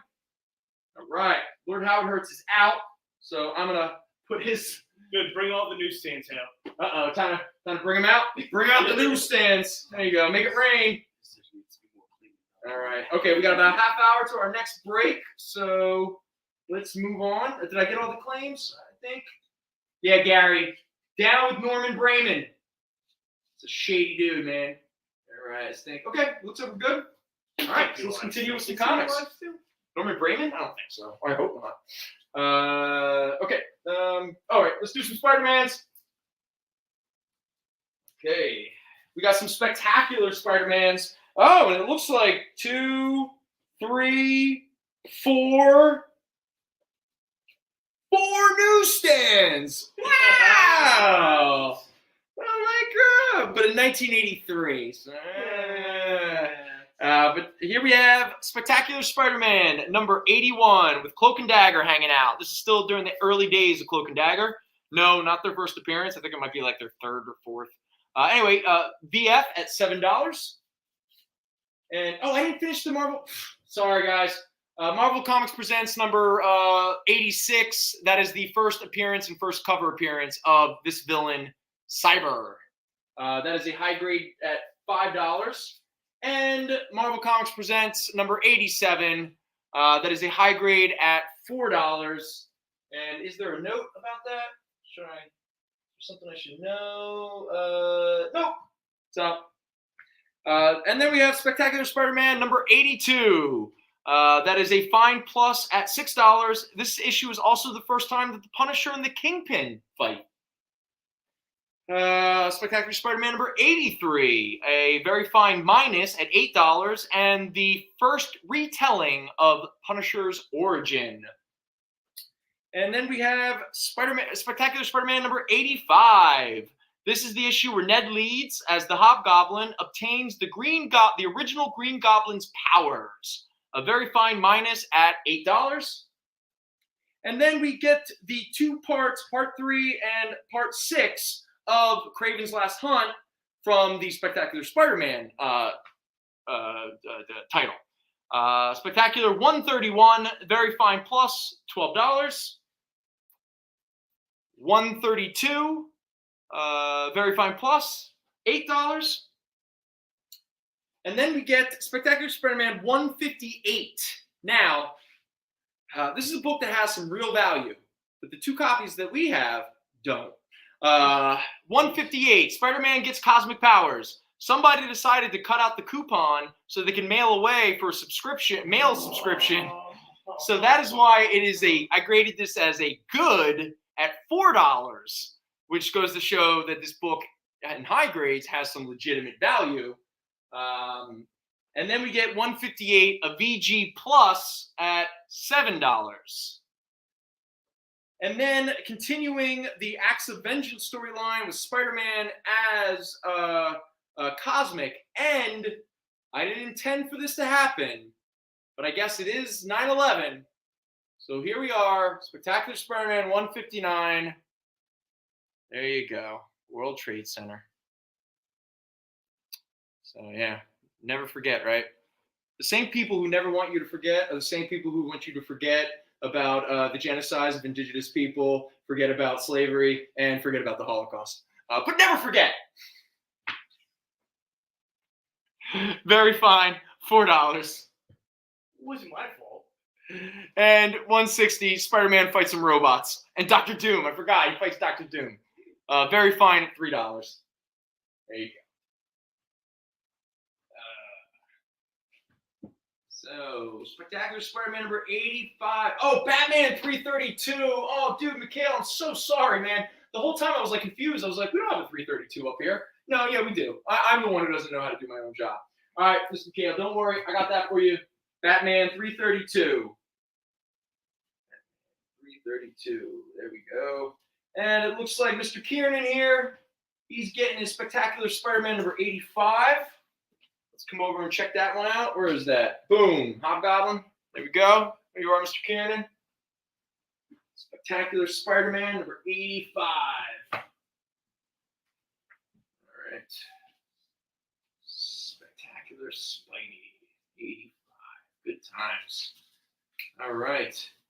All right, so Mr. McHale, I got your Batman 332. Sorry about that again. Jason, I got your Spectacular 85. All right, cool. Let's move on. Moving on. What have we not done? John Byrne's Namor from 1990. Actually, a really cool book. But, you know, most people, you know, didn't read it. Whatever. Namor number 1, very fine plus, $10. Good book, forgotten about. What the hell? I love it, but, you know, no one else cares. It's just one of those things, you know. All right, let's think. What do we want to get to next? I guess just for the sake of something different, I got some Mad magazines here from 1990. First up is the Winter 1990 Super Special.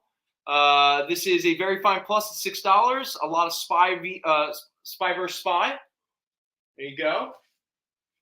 And then we get the Mad In Your Face Summer Super Special Summer 1990. Oh, with a lot of Batman 66 jokes. Yeah, like with these features. Wally Wood's classic rendition of Batboy and Reuben. Matt Drucker's classic portrayal of Batman, the TV show.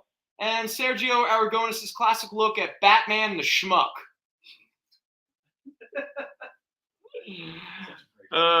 Good stuff. Good stuff. Very fine plus at $6.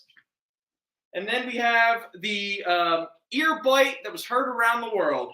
Mad 297 from September of 1990, leading up to Mike Tyson and is that Holyfield or is that Buster Douglas? It should be Holyfield. Holyfield. No, I might have been wrong. If it's post ear bite, it has to be Buster Douglas. Yeah. Holyfield was the ear bite, so it couldn't have been. No, I'm trying to think what year. 90. Who would have Tyson been fighting in 90? Is that Buster Douglas in 90? Because it didn't like the Fan Man and all that happen after. Oh, dude, I don't even know anymore. Oh, maybe I'll just watch that Mike show and I'll get all of the facts from a TV show because that's how we should get all our history about people. TV. Watch Mike Tyson's Murder Mysteries, which is a great show. Yeah, I know. It's a great show. We've talked about it. It's brilliant. Yeah. VF Plus, $5. And it can't be 1990 without a Simpsons and a Total Recall parody. Issue number 299, very fine plus, $6. 30-some odd years later, Simpsons is still on TV I know. somehow. Simpsons Christmas movie. Simpsons did it. I gotta stop. Do you have any more copies of Dark Crisis Infinite Earths number 4? Yes. Jason, can you grab me a Dark Crisis number 4 over there for Zanin? It shouldn't be hard to find, Jason. I mean, you're literally kind of standing in front of it. Actually, it's a little... All right, hold on. I'm going to walk off camera for a moment because Jason can't. I got Jason this. doesn't know the alphabet. I got this. I can spell. He keeps staring at the DCs, but he won't go to the DAs. Which one does he want? Show him multiple covers. Just a couple. Yeah, show Zanin. Yeah, get up there. You do some work, Jason. in this week. If anyone wants to give us some song suggestions, toss it our way. He's hit number 4. He wants Number right? 4, correct. All All right, you got it. I got a couple. All right, so why don't you show off? All right, so Zanin, we got that cover. There you go. There's one. We got a nice Wonder Woman cover. Then we got that cover. All right. Barry Allen. There you go. Flash. Be careful, you're creasing the... And the last cover. I like that cover. There you go. All right, Mr. McHale took another great shot of you, Jason. What did he say? It's not a newsstand. You can't see it. Okay. Okay. All right. Sure. Okay. Okay. What? You know what? Matt, I'm burning your stuff to the What are the ground. prices, just so I can ring it? Oh, I got it. Oh, it's all right here? Okay, all right. Cool. Okay, no problem. All right. Flashpoint Beyond 5. Thank you very much. All right. Yeah, the guy is here now. Okay. Some All right, Jason, would you mind giving Mr. Lamazoff Yeah, I got a it. hand? Yeah. Dave, thank you so much for hanging out, man. It's always a pleasure. It's great coming down here. Sorry, Zayna meant Flashpoint Beyond number 5. There's Flashpoint. It's right there. Flashpoint Beyond. It's like staring at I you. only see 4. That's 4? Oh, Flashpoint Beyond 5. That's 5. Yeah. It's only the one cover. Yeah, I'm right here. I've been. So Zayden, Flashpoint Beyond number 5. I'm gonna toss that aside for you, buddy. All right. Hashtag Go Birds. Go Birds. Go Birds. Oh, All right. there's one other thing here. Oh, cool. Like a little blacklight Third Eye Productions. Yeah. That era where they used to do Marvel covers and panels, but they would do them as like blacklight posters and stuff. Yeah, it's for all the kids who used to like do an acid and read Marvel comics. I had Flashpoint things all over the wall. Cool. We're gonna have to figure out a way to give this stuff away, man. This is some really good, miscellaneous little artifacts from Mr. Lamazoff. All right. So what we got? We're at 612 right now. So what other books are we're gonna deal with right now? What else do I have here? Let's do some X-Men. Yay! Some Uncanny X-Men. All right. So let me just pull out my little pile of. Actually, no, let's not. Let's do some DC. I keep forgetting what I'm doing here. All right. So next up, we have Batman 303. That is a Fine Plus copy at $8. We then have a copy of Batman 305. That is a mid-grade copy at $8. Batman Brave and the Bold. I can't tell if Batman's having a stroke. I'm not sure what's going on there. But that is a VG Plus at $8. And we have a Brave and the Bold 144. That is a mid-grade copy at $4. Brave and the Bold 145. Phantom Stranger shows up. VG Plus 350. And Brave and the Bold, where Batman goes back in time to team up with the Unknown Soldier to fight Nazis. Mid-grade, $4. There we go. So there's some of our Batmans. All right, cool. Nothing going on. All right. And now let's do some X-Men, specifically Uncanny X-Men. All right. So this is primarily during where Jim Lee was coming onto the book. Mark Silvestri was still doing some of the issues, some of the art. Chris Claremont was just deep in his late 80s, early 90s X-Men flow. So there was a lot going on at this time. We all good? Yep. All right, good stuff. Jason, there's a lot of newsstand editions about to pop up on these X-Men books. Uh-oh. About to claim them. Back off. All right, so first up, we get Uncanny X-Men 254, A New Legend is Born. There you go. Very fine at $7. 255, Oh Bitter Victory. Very fine, $6. 256, the first appearance of Psylocke as we know her, as a sexy purple-haired ninja. Very fine, $20. And 257, very fine, $12. Psylocke also gets named Lady Mandarin, but it's the first time she pops her psychic knife. And it's a newsstand. And then we get 258, Wolverine faces off against the Mandarin. It's a very fine at $10.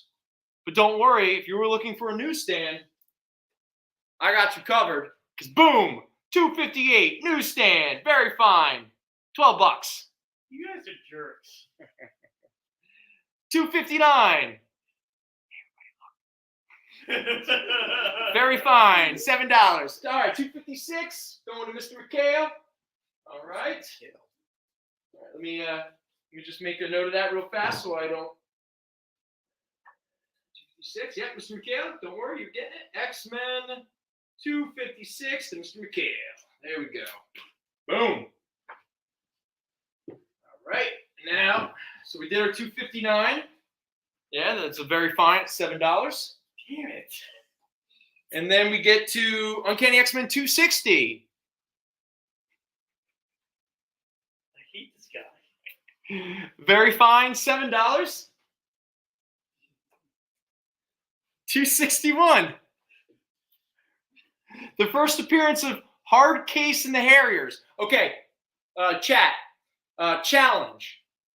Have the ferocious team of Hard Case and the Harriers, have they ever shown up in another Marvel book other than their first appearance in Uncanny X-Men 261? Let me know. Very fine, $7. And Mr. McHale, you're grabbing 257. There you go. There you are. Let me mark that down for you. X-Men 257. I feel like he's doing this as spite now. Nah, come on. Everyone loves Jason. Come on. There you go. All right, man, there's a lot of newsstands here. Oh, 261? Yeah, sure. 261. First appearance of Hard Case and the Harriers. Not to be confused with Harry Henderson. Harry Henderson? Yeah. Or what is it, Harry and the Hendersons? Yeah, so that was 261. Yep, 261. All right, 261 for Mr. McHale. Gotcha, buddy. All right, 262. Very fine, $7. You don't need me to point out the other details. 263, The Agony of Forge. Very fine, $7. 264, Very Fine Plus, $8. 265, Very Fine, $6. And I know everyone's waiting for it. As I was counting up, they were like, he's getting to it. He's getting to it. He's going to pull it out. It's going to blow all our minds. Don't worry. I'm not here to disappoint because I know everyone's waiting for Uncanny X-Men 267, the second appearance of Gambit. It's a very fine. It's $16. Is it the second or the third? It's the second appearance. X-Men Annual 14 is the first cameo. 266 is the first appearance. Right. And then 267 is the second full appearance of Gambit. Not just that, but it's he's sleeping. And everyone loves sexy sleeping Gambit. It's a big meme. That should become a meme. Everyone make a meme. Sexy sleeping Gambit. We'll figure out a way to make it culturally relevant. It's kind of like that. Yeah. I love that meme. A very famous, iconic Jim Lee cover. X-Men number 268, Very Fine Plus, $25. And now we get to the beginning of one of the, is this the first? This might be the very first. So by this point in 1990, you had Uncanny X-Men, you had New Mutants, and you had X-Factor. Now, in a couple years, you're going to have adjectiveless X-Men. Well, this storyline, which actually was a fun storyline, is the first time that all three of those books crossed over with each other, like became like a big X-Men event. And with the success of this story, you then got Executioner's Song, Executioner's Bath Time, Executioner's Diet, Executioner's Nursing Home Experience. You know, When you it say got Bath weird. Time, I thought it was like, I don't remember that. Foot Diet? Oh, it's the one where Strife and Cable gave each other like a bath. It's really nice, you know. Because The 90s. they're little brothers, you know, hanging out in a bathtub together. You know, Strife had issues like potty training, so he could only poop in the bath. He's a clone, right? Yeah, he's like a clone or something like that. I don't know. Oh, 267 for Mr. Kiernan. All right. Boom. There you go. And it's not a newsstand, actually. If it was, it would have been $20. The storyline that I'm talking about is Extinction Agenda. This is the one where Genosha pretty much declares war on the mutants, and Cameron Hodge comes back. It pays off pretty much this big, long-running subplot in X Factor at that time. So you get Uncanny X-Men 270, Part 1 of the Extinction Agenda. A very fine plus at $10. And then you get issue 271. Very fine plus, $10. And another iconic cover. Storm becomes a grown-ass woman again. And then you have Cable, Archangel, and Wolverine looking like Storm doesn't have enough testosterone, so they gotta, like, I don't know, make up for it because she doesn't have a big phallic weapon. She just has her open hand. Actually, there's a lot to read about this cover when you really look at it. Yeah. There's a lot of there's stuff going on here. You know, it's funny. I was like 10 when this came out. I was learning how to do oil paintings. And I was in this like art class. I had this private teacher. Surprise, surprise. Once upon a time, I was actually good at art. And I drove my teacher nuts because she wanted me to learn how to oil paint by painting landscapes and animals and buildings. And one day I got her, I'll be like, listen, can I just bring in something that I can paint from? She's like, yeah, sure, just as long as it's like a visual image. And I went, okay. Now, I don't know if she thought I was going to bring in like a photo of my cat or like a photo of like my mother or something like that. Instead, I brought this comic book in. And she went, what? And I went, yeah, I'm going to oil paint it. She's like, there's nothing to paint. Like, she just started to color. She started tearing this image apart. She's like, look at this composition. Look at this colors. Look at this net. And I was like, net. And I did a terrible oil painting based off of this cover. And when I say it was terrible, it was awful. Then you say, this is very fine plus $10. You teach 10-year-olds how to paint. Yeah. Well, no. I was the only non-teenager to be that she took on because she saw the potential of my talent. She wasted her time if she knew what I did with the rest of my life. But at one point, people believed in me. What's she doing today? She might be dead. she was old. She was all right. Next up, we have boom, Uncanny X-Men 273, a very fine at $7. Now this one's a fun one because this is a jam piece art-wise. Let me get all the artists. So 273, because again, it was like too many mutants or something like that. It was because now you had, because after the Extinction Agenda, you had all these different mutant teams. So they were like, what are we going to do? We got to like put together a new team. We got to figure something out. That would inevitably lead to the X-Men Blue and X-Men Gold teams, all that stuff that would later come. But just make sure we're good. I got your 267, Jason. I already got Mr. McHale's 261. Okay, I'm caught up. All right, so 273. Let's look at that again. That is a very fine at $7. All right, so 273. First meeting and battle between Wolverine and Gambit. Okay, it's a big deal. But like I said, it is an art jam band piece, and all the artists are as follows. So each artist does a couple pages in this one issue. You get Will Sportasio, Klaus Janson, John Byrne, Rick Leonardi, Mark Silvestri, Michael Golden, Larry Stroman, and Jim Lee. That's pretty epic. Good for them. Next up, we get Uncanny X-Men 274, the first appearance of Rogue's daddy issues and her sexual relationship with Magneto. Yep, that is not a lie. I'm not making that up. They might have been coy about it, but just look at that cover, okay? All right, there's some stuff happens between the panels, that's for sure. This is a very fine plus. It's $7. Between the panels. Hey-o! And then we get Uncanny X-Men 275 with the gatefold cover by Jim Lee, where everybody goes to space and puts on the old X-Men uniforms. VF plus at $9. We got couple copies of that. And then we get the final Jim Lee issue of on Uncanny X-Men. Right? Is it this one? No, it's the next one. Sorry. Uncanny X-Men 276, very fine plus, $6. And then the final Jim Lee, Uncanny X-Men 277, the first cover appearance of Wolverine and Gambit making out. Definitely they use tongues, because they're sexy guys. And they feel very secure in their sexuality, that's for sure. Very fine plus, $6. Goodbye, Jim Lee. Go on to do a few issues of X-Men.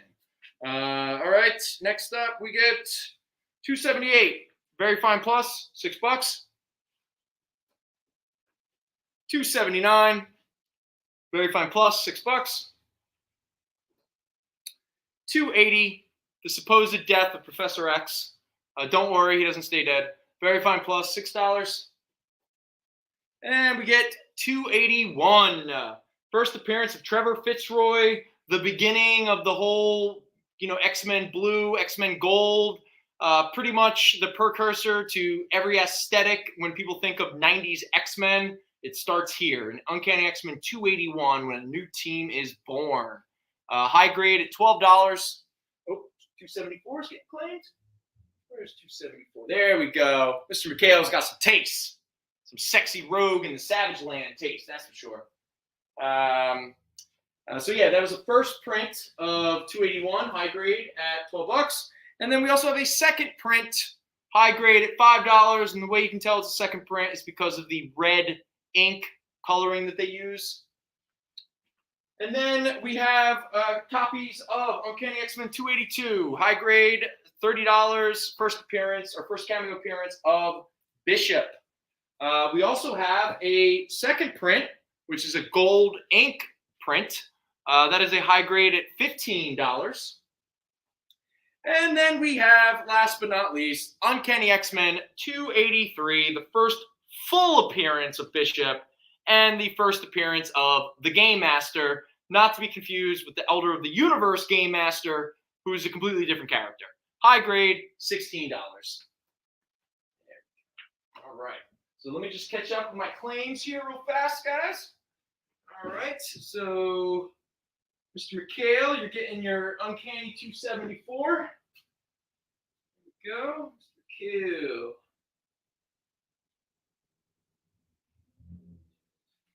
All right, shoot. Second print, 282. All right, so here's the problem. I did mess up.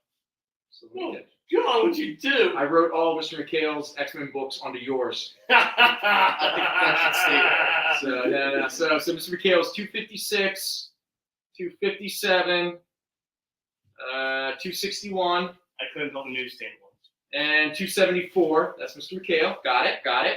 And then Jason, he got, what'd you get, Jason? You got a 257. No. Mr. McHale beat you to that. You got 267, right? Yeah, 267. And then you got 282 and 281 second prints. All right. Good job.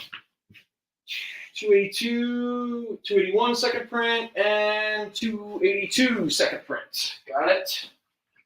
All right. That is for Jason and his 267. All right. So Jason, those are just those three, right? Mm-hmm. All right. 281 and 282. Boom. Then Mr. McHale, I got you. All right. Pretty caught up. Good stuff, fellas. Make sure these get put away. There we go. All right. So we've done. What time is it? Oh, it's 6:30. Okay. So, Kyle, I guess let's do a break, and I will pull some more books out. Maybe we'll do some Silver Surfers. If we burn through the Silver Surfers, maybe then we'll get to some Namors or some Wolverines. We'll figure it out in a minute. Or does everyone want more DC? I got some Aquamans. I don't know. You think about it while we go to break. See you in a minute. Comic Collectibles is a pretty straightforward show. You got Rex here, he sells the comics, and you got Rockin' Robbie, he knows about the comics. And finally, John, Well, no one really knows what John does. I mean, don't get me wrong, he's a great guy, but he just keeps showing up. Come to think of it, I don't even really know how he gets in here. Anyway, awesome comics, rare books, rarer signatures, slabbed books, and amazing cover sketches by Ken Hazer and others. Simple formula, you want the comics, you buy the comics. To sum up, Rex sells the comics, Robbie knows the comics, and John, who might possibly be a ghost. I mean, seriously, has anyone ever seen him show up or leave? Comic Collectibles with Rex and John, Mondays from 6 to 8 Eastern on The Experience. Comic Culture and Sales.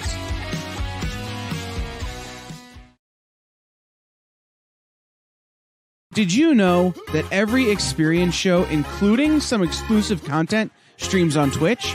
Check it out, twitch.tv/the_EXP. Or just scan that QR code. Hey, it's producer Kyle. If you like going places where the action never stops like Las Vegas, the Caribbean, and Atlantic City, then you're probably not who I want to talk to.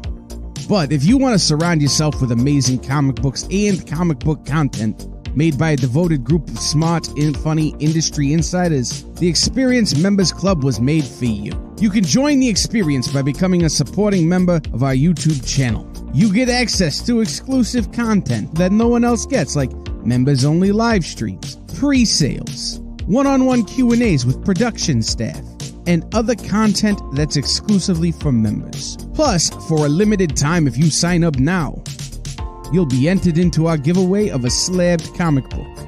Just call this 1-8...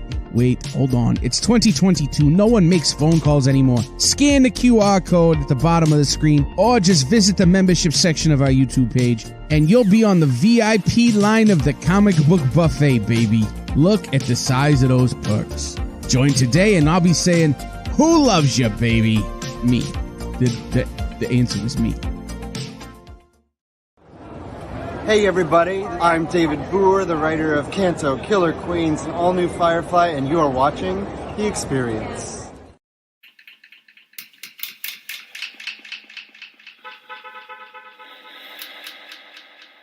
Hello.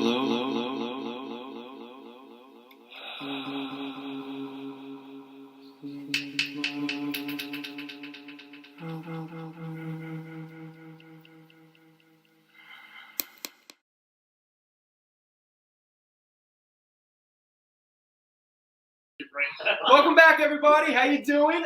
Just to let everybody know, because this is our last segment before we wrap up. Yeah, sorry. We got a KMFDM song.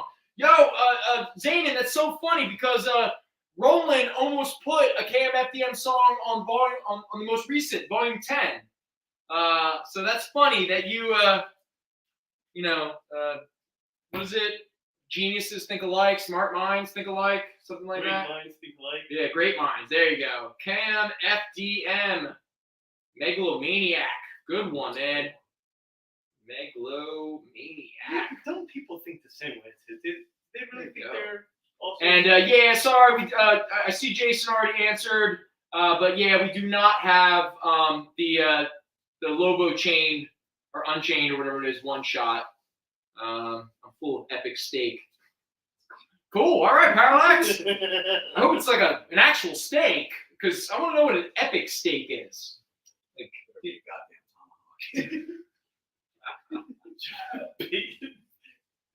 there you go.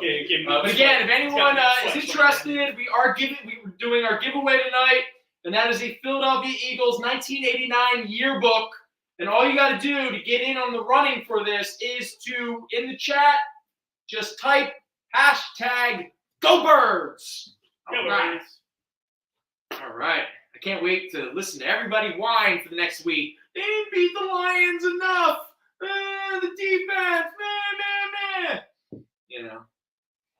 What did you say to me today when they won? I said, I'm like, they probably should have won more because the spread was 5.5. Yeah, people were pissed about that. The spread was very large. Some guy was like, the fix is in. He's like, they let the Lions get back so they could kill the spread. Maybe you shouldn't bet so much, okay? Maybe you should bet on a 5.5 spread. That is a weird spread. That is a horrible spread. What are you thinking? What is like? That's It's a terrible spread. What team? Let's just blow them out. Should we discuss the spreads I was able to get yesterday on college football? Sure. Well, Yeah. I hope you didn't bet on Texas A&M or Notre Dame. No, but I won good money on Kent State with the points. And what was the other one? We talked about it earlier. Oh, Hawaii with the points. Wait, Both were absolute blowouts, but if you're going to give me 52.5 and 55 respectively, I'm going to bet those odds. yeah, why wouldn't you? I mean, it's ridiculous. It's almost like they're like giving away the game. Yo, who did Appalachian State beat again? Appalachian State beat number 6 Texas A&M. Love it. I love it. Or not Texas A&M. Yeah, Texas A&M. Texas A&M. Sorry, yeah. Yeah. Good. And College Game Day will be at Appalachian State in the boom town of Boom, North Dakota next week. Or Boom, North Carolina. Yes. Yeah, because a town so big. Appalachian. Yes. It's a town so big that if the 4 of us went there, the population would quadruple. How dare you? I almost went there after they beat Michigan. Did you really? I didn't. Hey, I had a T-shirt after they beat Michigan. That's fun. I'm an Ohio State fan. I've had Appalachian State gear for a lot of years. Nice. All right, let's burn through. So, Mr. McHale, I saw I saw some more DC books, so we're gonna do some DC books. And a character that doesn't get enough love around here is our boy Aquaman. But here's what we're gonna do. There's only 2 books in this entire pile that I would like to try to sell for its actual value, but every other Aquaman book we're going to sell for $1, okay? Like I said, there's only 2 that is not part of the buck deal, so let's just do those 2 real quick, okay?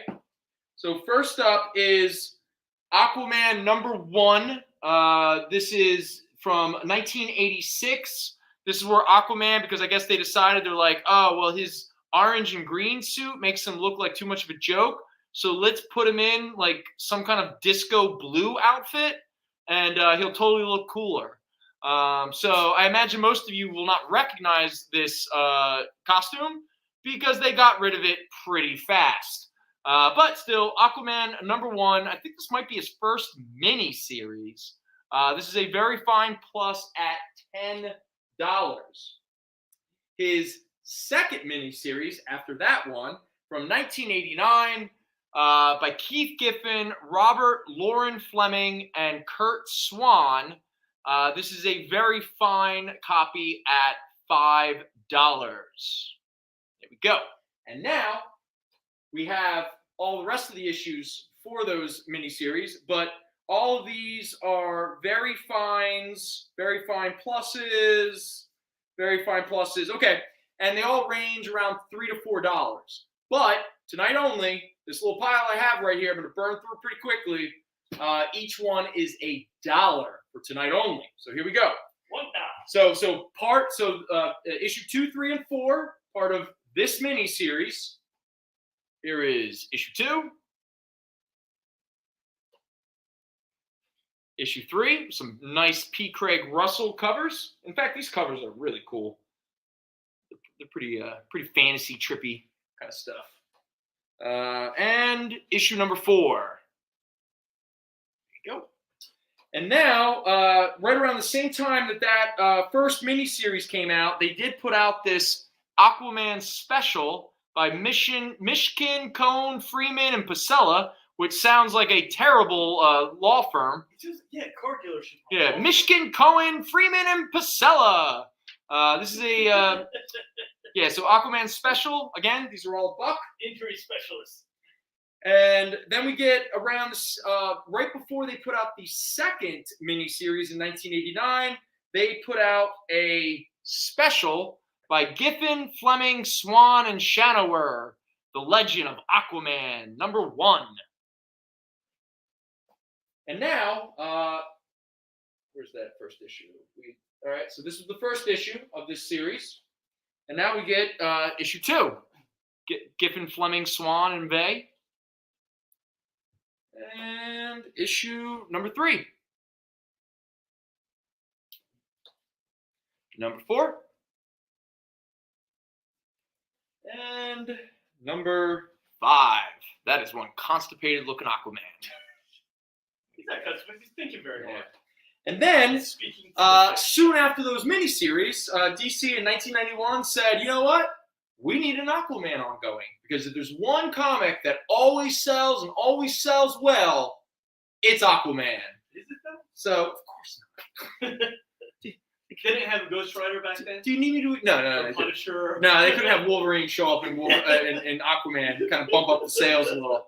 But this is the 50th anniversary year. So as not to miss out on the 50th anniversary of Aquaman, because everyone was clamoring for it, you got Return of the King by Sean McLaughlin and Ken Hooper, Aquaman #1.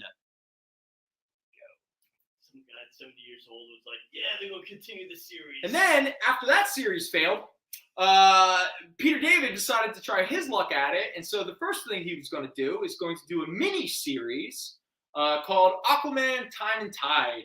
And here is, in 1993, the very first issue. And again, they didn't have Wolverine or Punisher or Ghost Rider or Spider-Man to throw in the book. So they decided, you know what, the character we need to bump up an Aquaman book, because this character's powers definitely fit underwater, none other than guest starring The Flash. Because everyone wants to watch The Flash run around on the ocean floor. That's for sure. What? Okay, so back in 1990, when DC was desperately just like, gotta make this Aquaman stuff work. Maybe we'll make it like Wonder Woman's kind of working out. We're really leaning into the fantasy. We're really leaning into, Game of Thrones before it was even Game of Thrones. And so Peter David and I believe an Italian or a Spanish artist, Esteban Marcos, they did a 7-issue limited series called Atlantis Chronicles. And what was cool about this book is at no point do they say for mature readers, and yet there's lots and lots of naked mermaids. And look, that woman is naked on the cover. I mean, yeah, they didn't draw a nipple, but she's not wearing some like skin tights or anything like that. There's a weird sex scene in this book. There's a strange birth in this book. It's interesting. But if you like families that hate each other, and you like lineages and heirs to the throne and all that kind of stuff, and I'm going to be real honest, this art is awesome. Like, it definitely has like that really cool, detailed fantasy style. So 7 issues. We have them all right here. And like I said, each of these is $7 or $1. So if you wanted the whole series, it would only cost you $7. So here you go. Issue #1, The Deluge. Issue #2, The Vanishing Sun. Issue #3, Youth. Issue #4, Full Scale War. Issue #5, Stuff of Legends. Issue #6, The War. And the one that everyone wants, the final issue, issue #7, also referred to as The Birth. Bears, a birth. So there we go. We got our Atlantis Chronicles.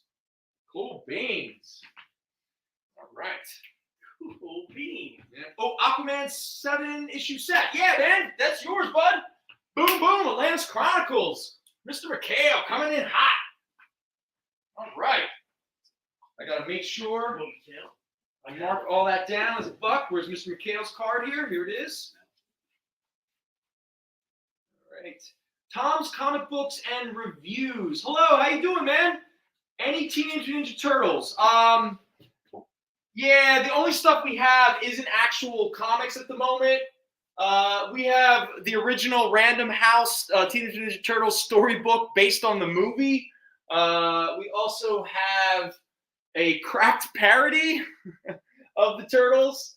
We got a Comic Scenes magazine talking about the Turtles.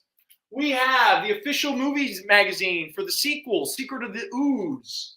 And we also have the 2 children's storybook adventures, Incredible Shrinking Turtles and the magic crystal. So that is the turtle stuff we have at the moment.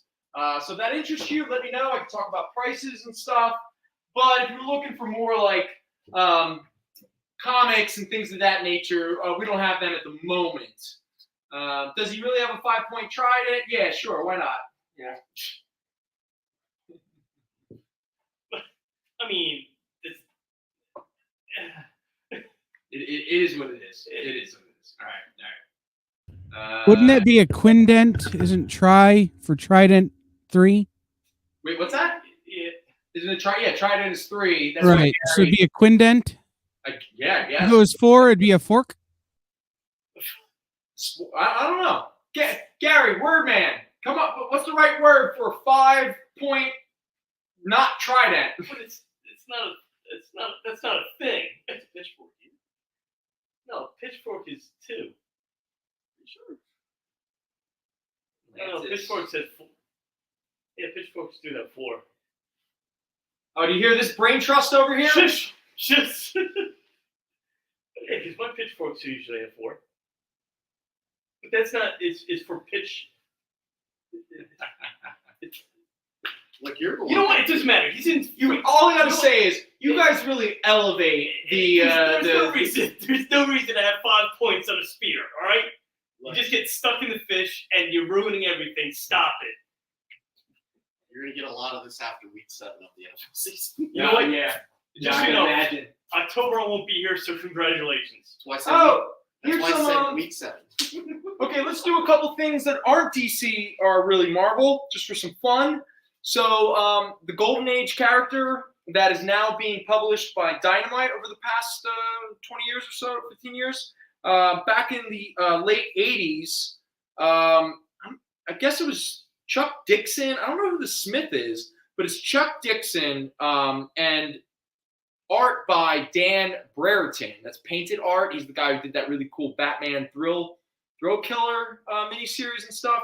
Well, who publishes this? Eclipse Comics published a 3-issue miniseries called The Black Terror. Yes, that Black Terror, who shows up in Project Superpowers by Dynamite.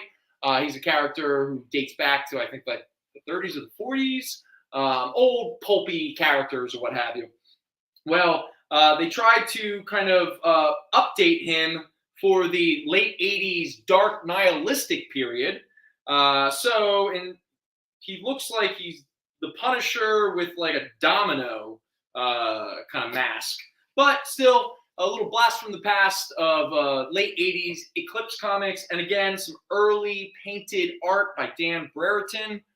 I am talking about, again, Black Terror. Seduction of Deceit. This is book 1, high grade, $6. Book 2, high grade, $6. Book 3, high grade, $6. And coming off the success of Martial Law, more inspired by Martial Law, because this book wasn't written or illustrated by Kevin O'Neill or Alan Grant or any of that nature. But, Epic Comics in 1990 decided that they were going to do their own dystopian American future. And they called it The Last American. This is a 4-issue miniseries, and you could have the entire miniseries for only $4. All right, $4. 4-point trident is called Stupid. Yay, we got it. I knew we would figure it out. All right, next up, we have a bunch of fun dollar books from Dell and Gold Key. So get your drop some claim bombs, people, because you're not going to see these again for $1. First up, we're going to start out with some Hogan's Heroes comics. All right, Hogan and his merry band have Clink seeing nothing when they mail his office to Mama Bear. What the hell? All right, anyway, there it is. Well, I mean, Hogan's Heroes. They mess with Colonel Clink and he sees nothing. Next up is Everybody Escapes from Tall Lag 13. That was a great movie, too. Of course it was. This one's funny. I, Schultz, an idiot. You, Schultz, are an idiot. Schultz is an idiot. 3 out of 4 agree. I guess Schultz is an idiot. There you go. That's a fun little cover. These are all $1. Some more Hogan's Heroes. Nothing like fun, funny Nazis. Bunch of Hogan's Heroes there. All $1. Now we get to, from Gold Key, Voyage to the Bottom of the Sea. All right. Admiral Nelson struggles to save his crew from madness in the Sea View from Davy Jones's Locker. Starring sexy. Claim all Hogan's Heroes. You got it, Mr. McHale. Boom. Mr. McHale's coming hard. Again. Jason, I'm just saying, somebody is dropping the claim bombs, the moniker tonight, and I think it's Mr. McHale. So, two things. Boom! He's just, it's like an M60. He's like, clink, clink, clink, clink, clink, clink, clink. I did a little research. If you're super bougie, a 5-pointed fork is for cake. But you have to be super bougie. Okay, hold on. Kyle, this is my reaction. Right. Also, because Mr. McHale is making all the big claims, do you have any McHale's Navy comics? Oh my God, I wish. I don't. That would be awesome. No, instead I have Voyage to the Bottom of the Sea, Land of the Giants, Fantastic Voyage, and Flying Saucer Comics. And Hanna-Barbera's High Adventure Heroes.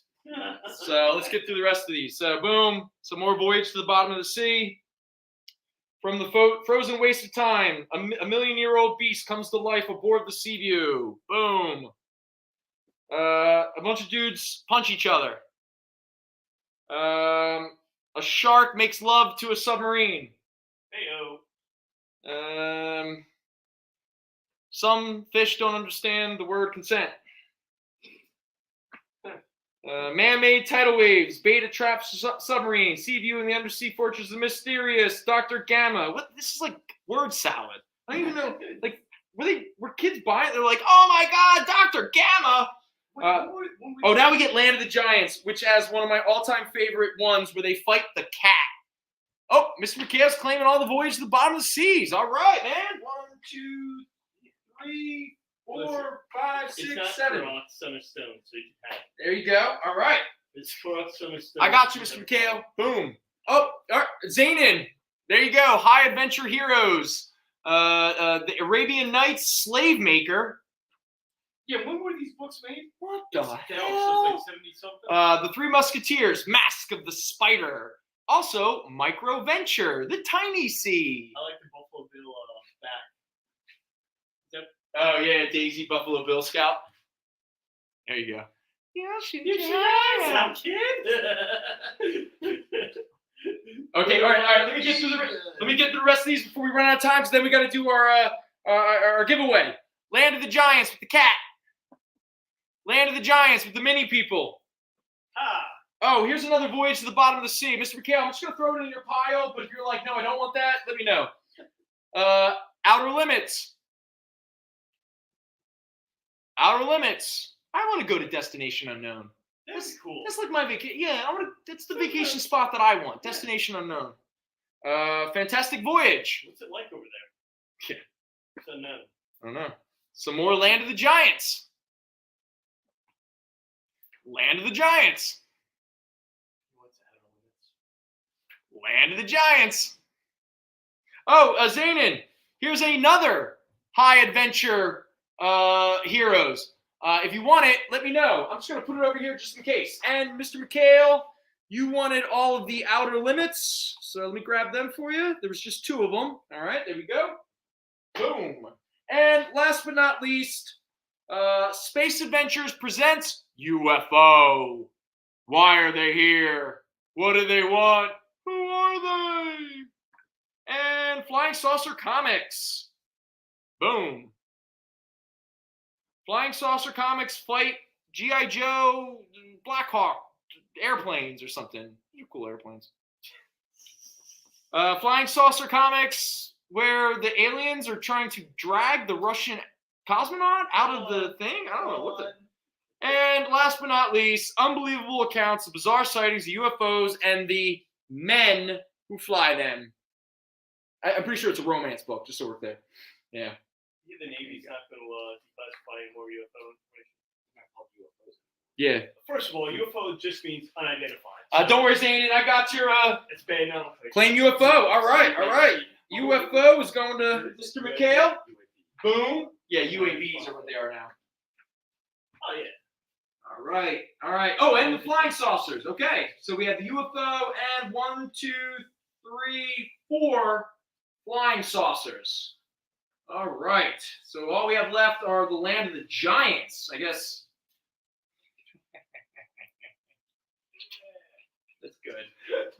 Where'd that come from? All right, there we go. Okay, so let me just check up. I think we're playing Space Adventure UFO. Oh, Gary, yeah, Mr. McHale, he beat you to that UFO. If Mr. McHale wants to give it up to you, you have a moment to figure that out. Because right now, we are officially You guys are weird. about to come to the end of the show. So what we are doing is we've been doing hashtag Go Birds all night, and we're giving away this beautiful Philadelphia Eagles 1989 yearbook. So Kyle, who is walking away with this cherished Philadelphia artifact? Go Birds. Go Birds. Gary! Yes! All right. Gary is winning our Philadelphia Eagles 1989 yearbook. There are very few people I know who would appreciate it as much. So thank you. Good stuff. All right, so Gary, that is your free Philadelphia Eagles 1989 yearbook. Mr. McHale, I got all of your dollar books here. Go Birds! All right, Zane, I got your 2 Hanna-Barberas. All right, good stuff. So I guess that's pretty much it. We're coming to the end. I want to thank the support of Spatula City. This week, they're doing a 9/11 tribute sale. 9 spatulas. Buy 9 spatulas, get the 10th for a penny. So enjoy. Do you know what Spatula City is? Do you guys ever see the movie Stay Tuned? Yeah. Stay Tuned with John Ritter, the one with the evil, and they do all these commercials. One of them, like for the longest time, I saw like Spatula City. And everyone's like, thought this was a real ad thing. I didn't want to say anything. no, it's not a real ad thing because I would get in trouble for the experience. I came here late. I wasn't sure if this is a real thing Kyle put on, and he's like, "Don't tell Jason not to say anything stupid." I'll be honest. I was really just glad it wasn't a King Ralph reference the whole time. There you go. Trust me. If we have a sponsor and it doesn't show up in an experience like commercial break, and I'm the only one talking about it, you better believe I pulled it out of my ass about 5 minutes before we went live. I'm surprised Kyle let you have you do it though. Yeah. Like that, what did he say to have you do this? And not just that, it does offend me a little bit. All these like weird businesses that do these like 9/11 sales. And it's like, stop it, man. It's a time of mourning. Like, just put it like. Oh, again, like stop trying to make money off of it. Funko Pop, Princess, what's it? It's insane. It's just vultures, man. $80 for that thing.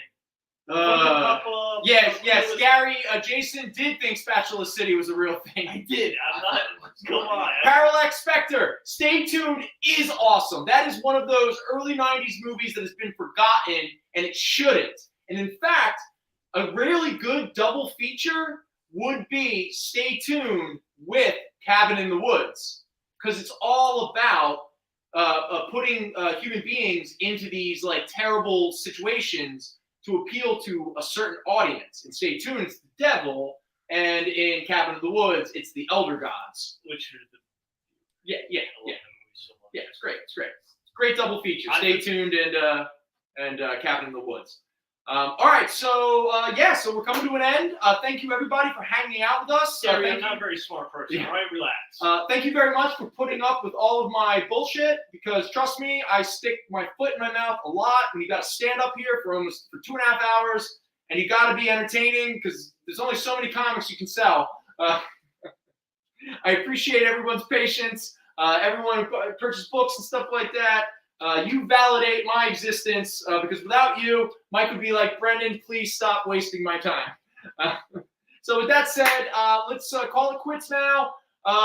We'll be back next week, same time, 4:30 to 7 here on the Comic Shopping Experience. Who the hell knows what I'll have for comics? Again, I got a bunch of stuff I didn't get to. Maybe something else will come up. Maybe Mike in the 11th hour will show up with something and make my life so much easier. If not, maybe we'll have more dollar books and variant sales, and I don't know, maybe Jason and I will have an actual intelligent conversation that people are interested in. That's not happening with me. Yes.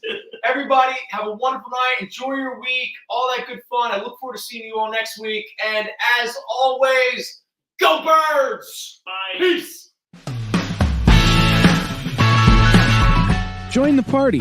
Head over to our link tree to find all the links for everywhere the experience is all the time.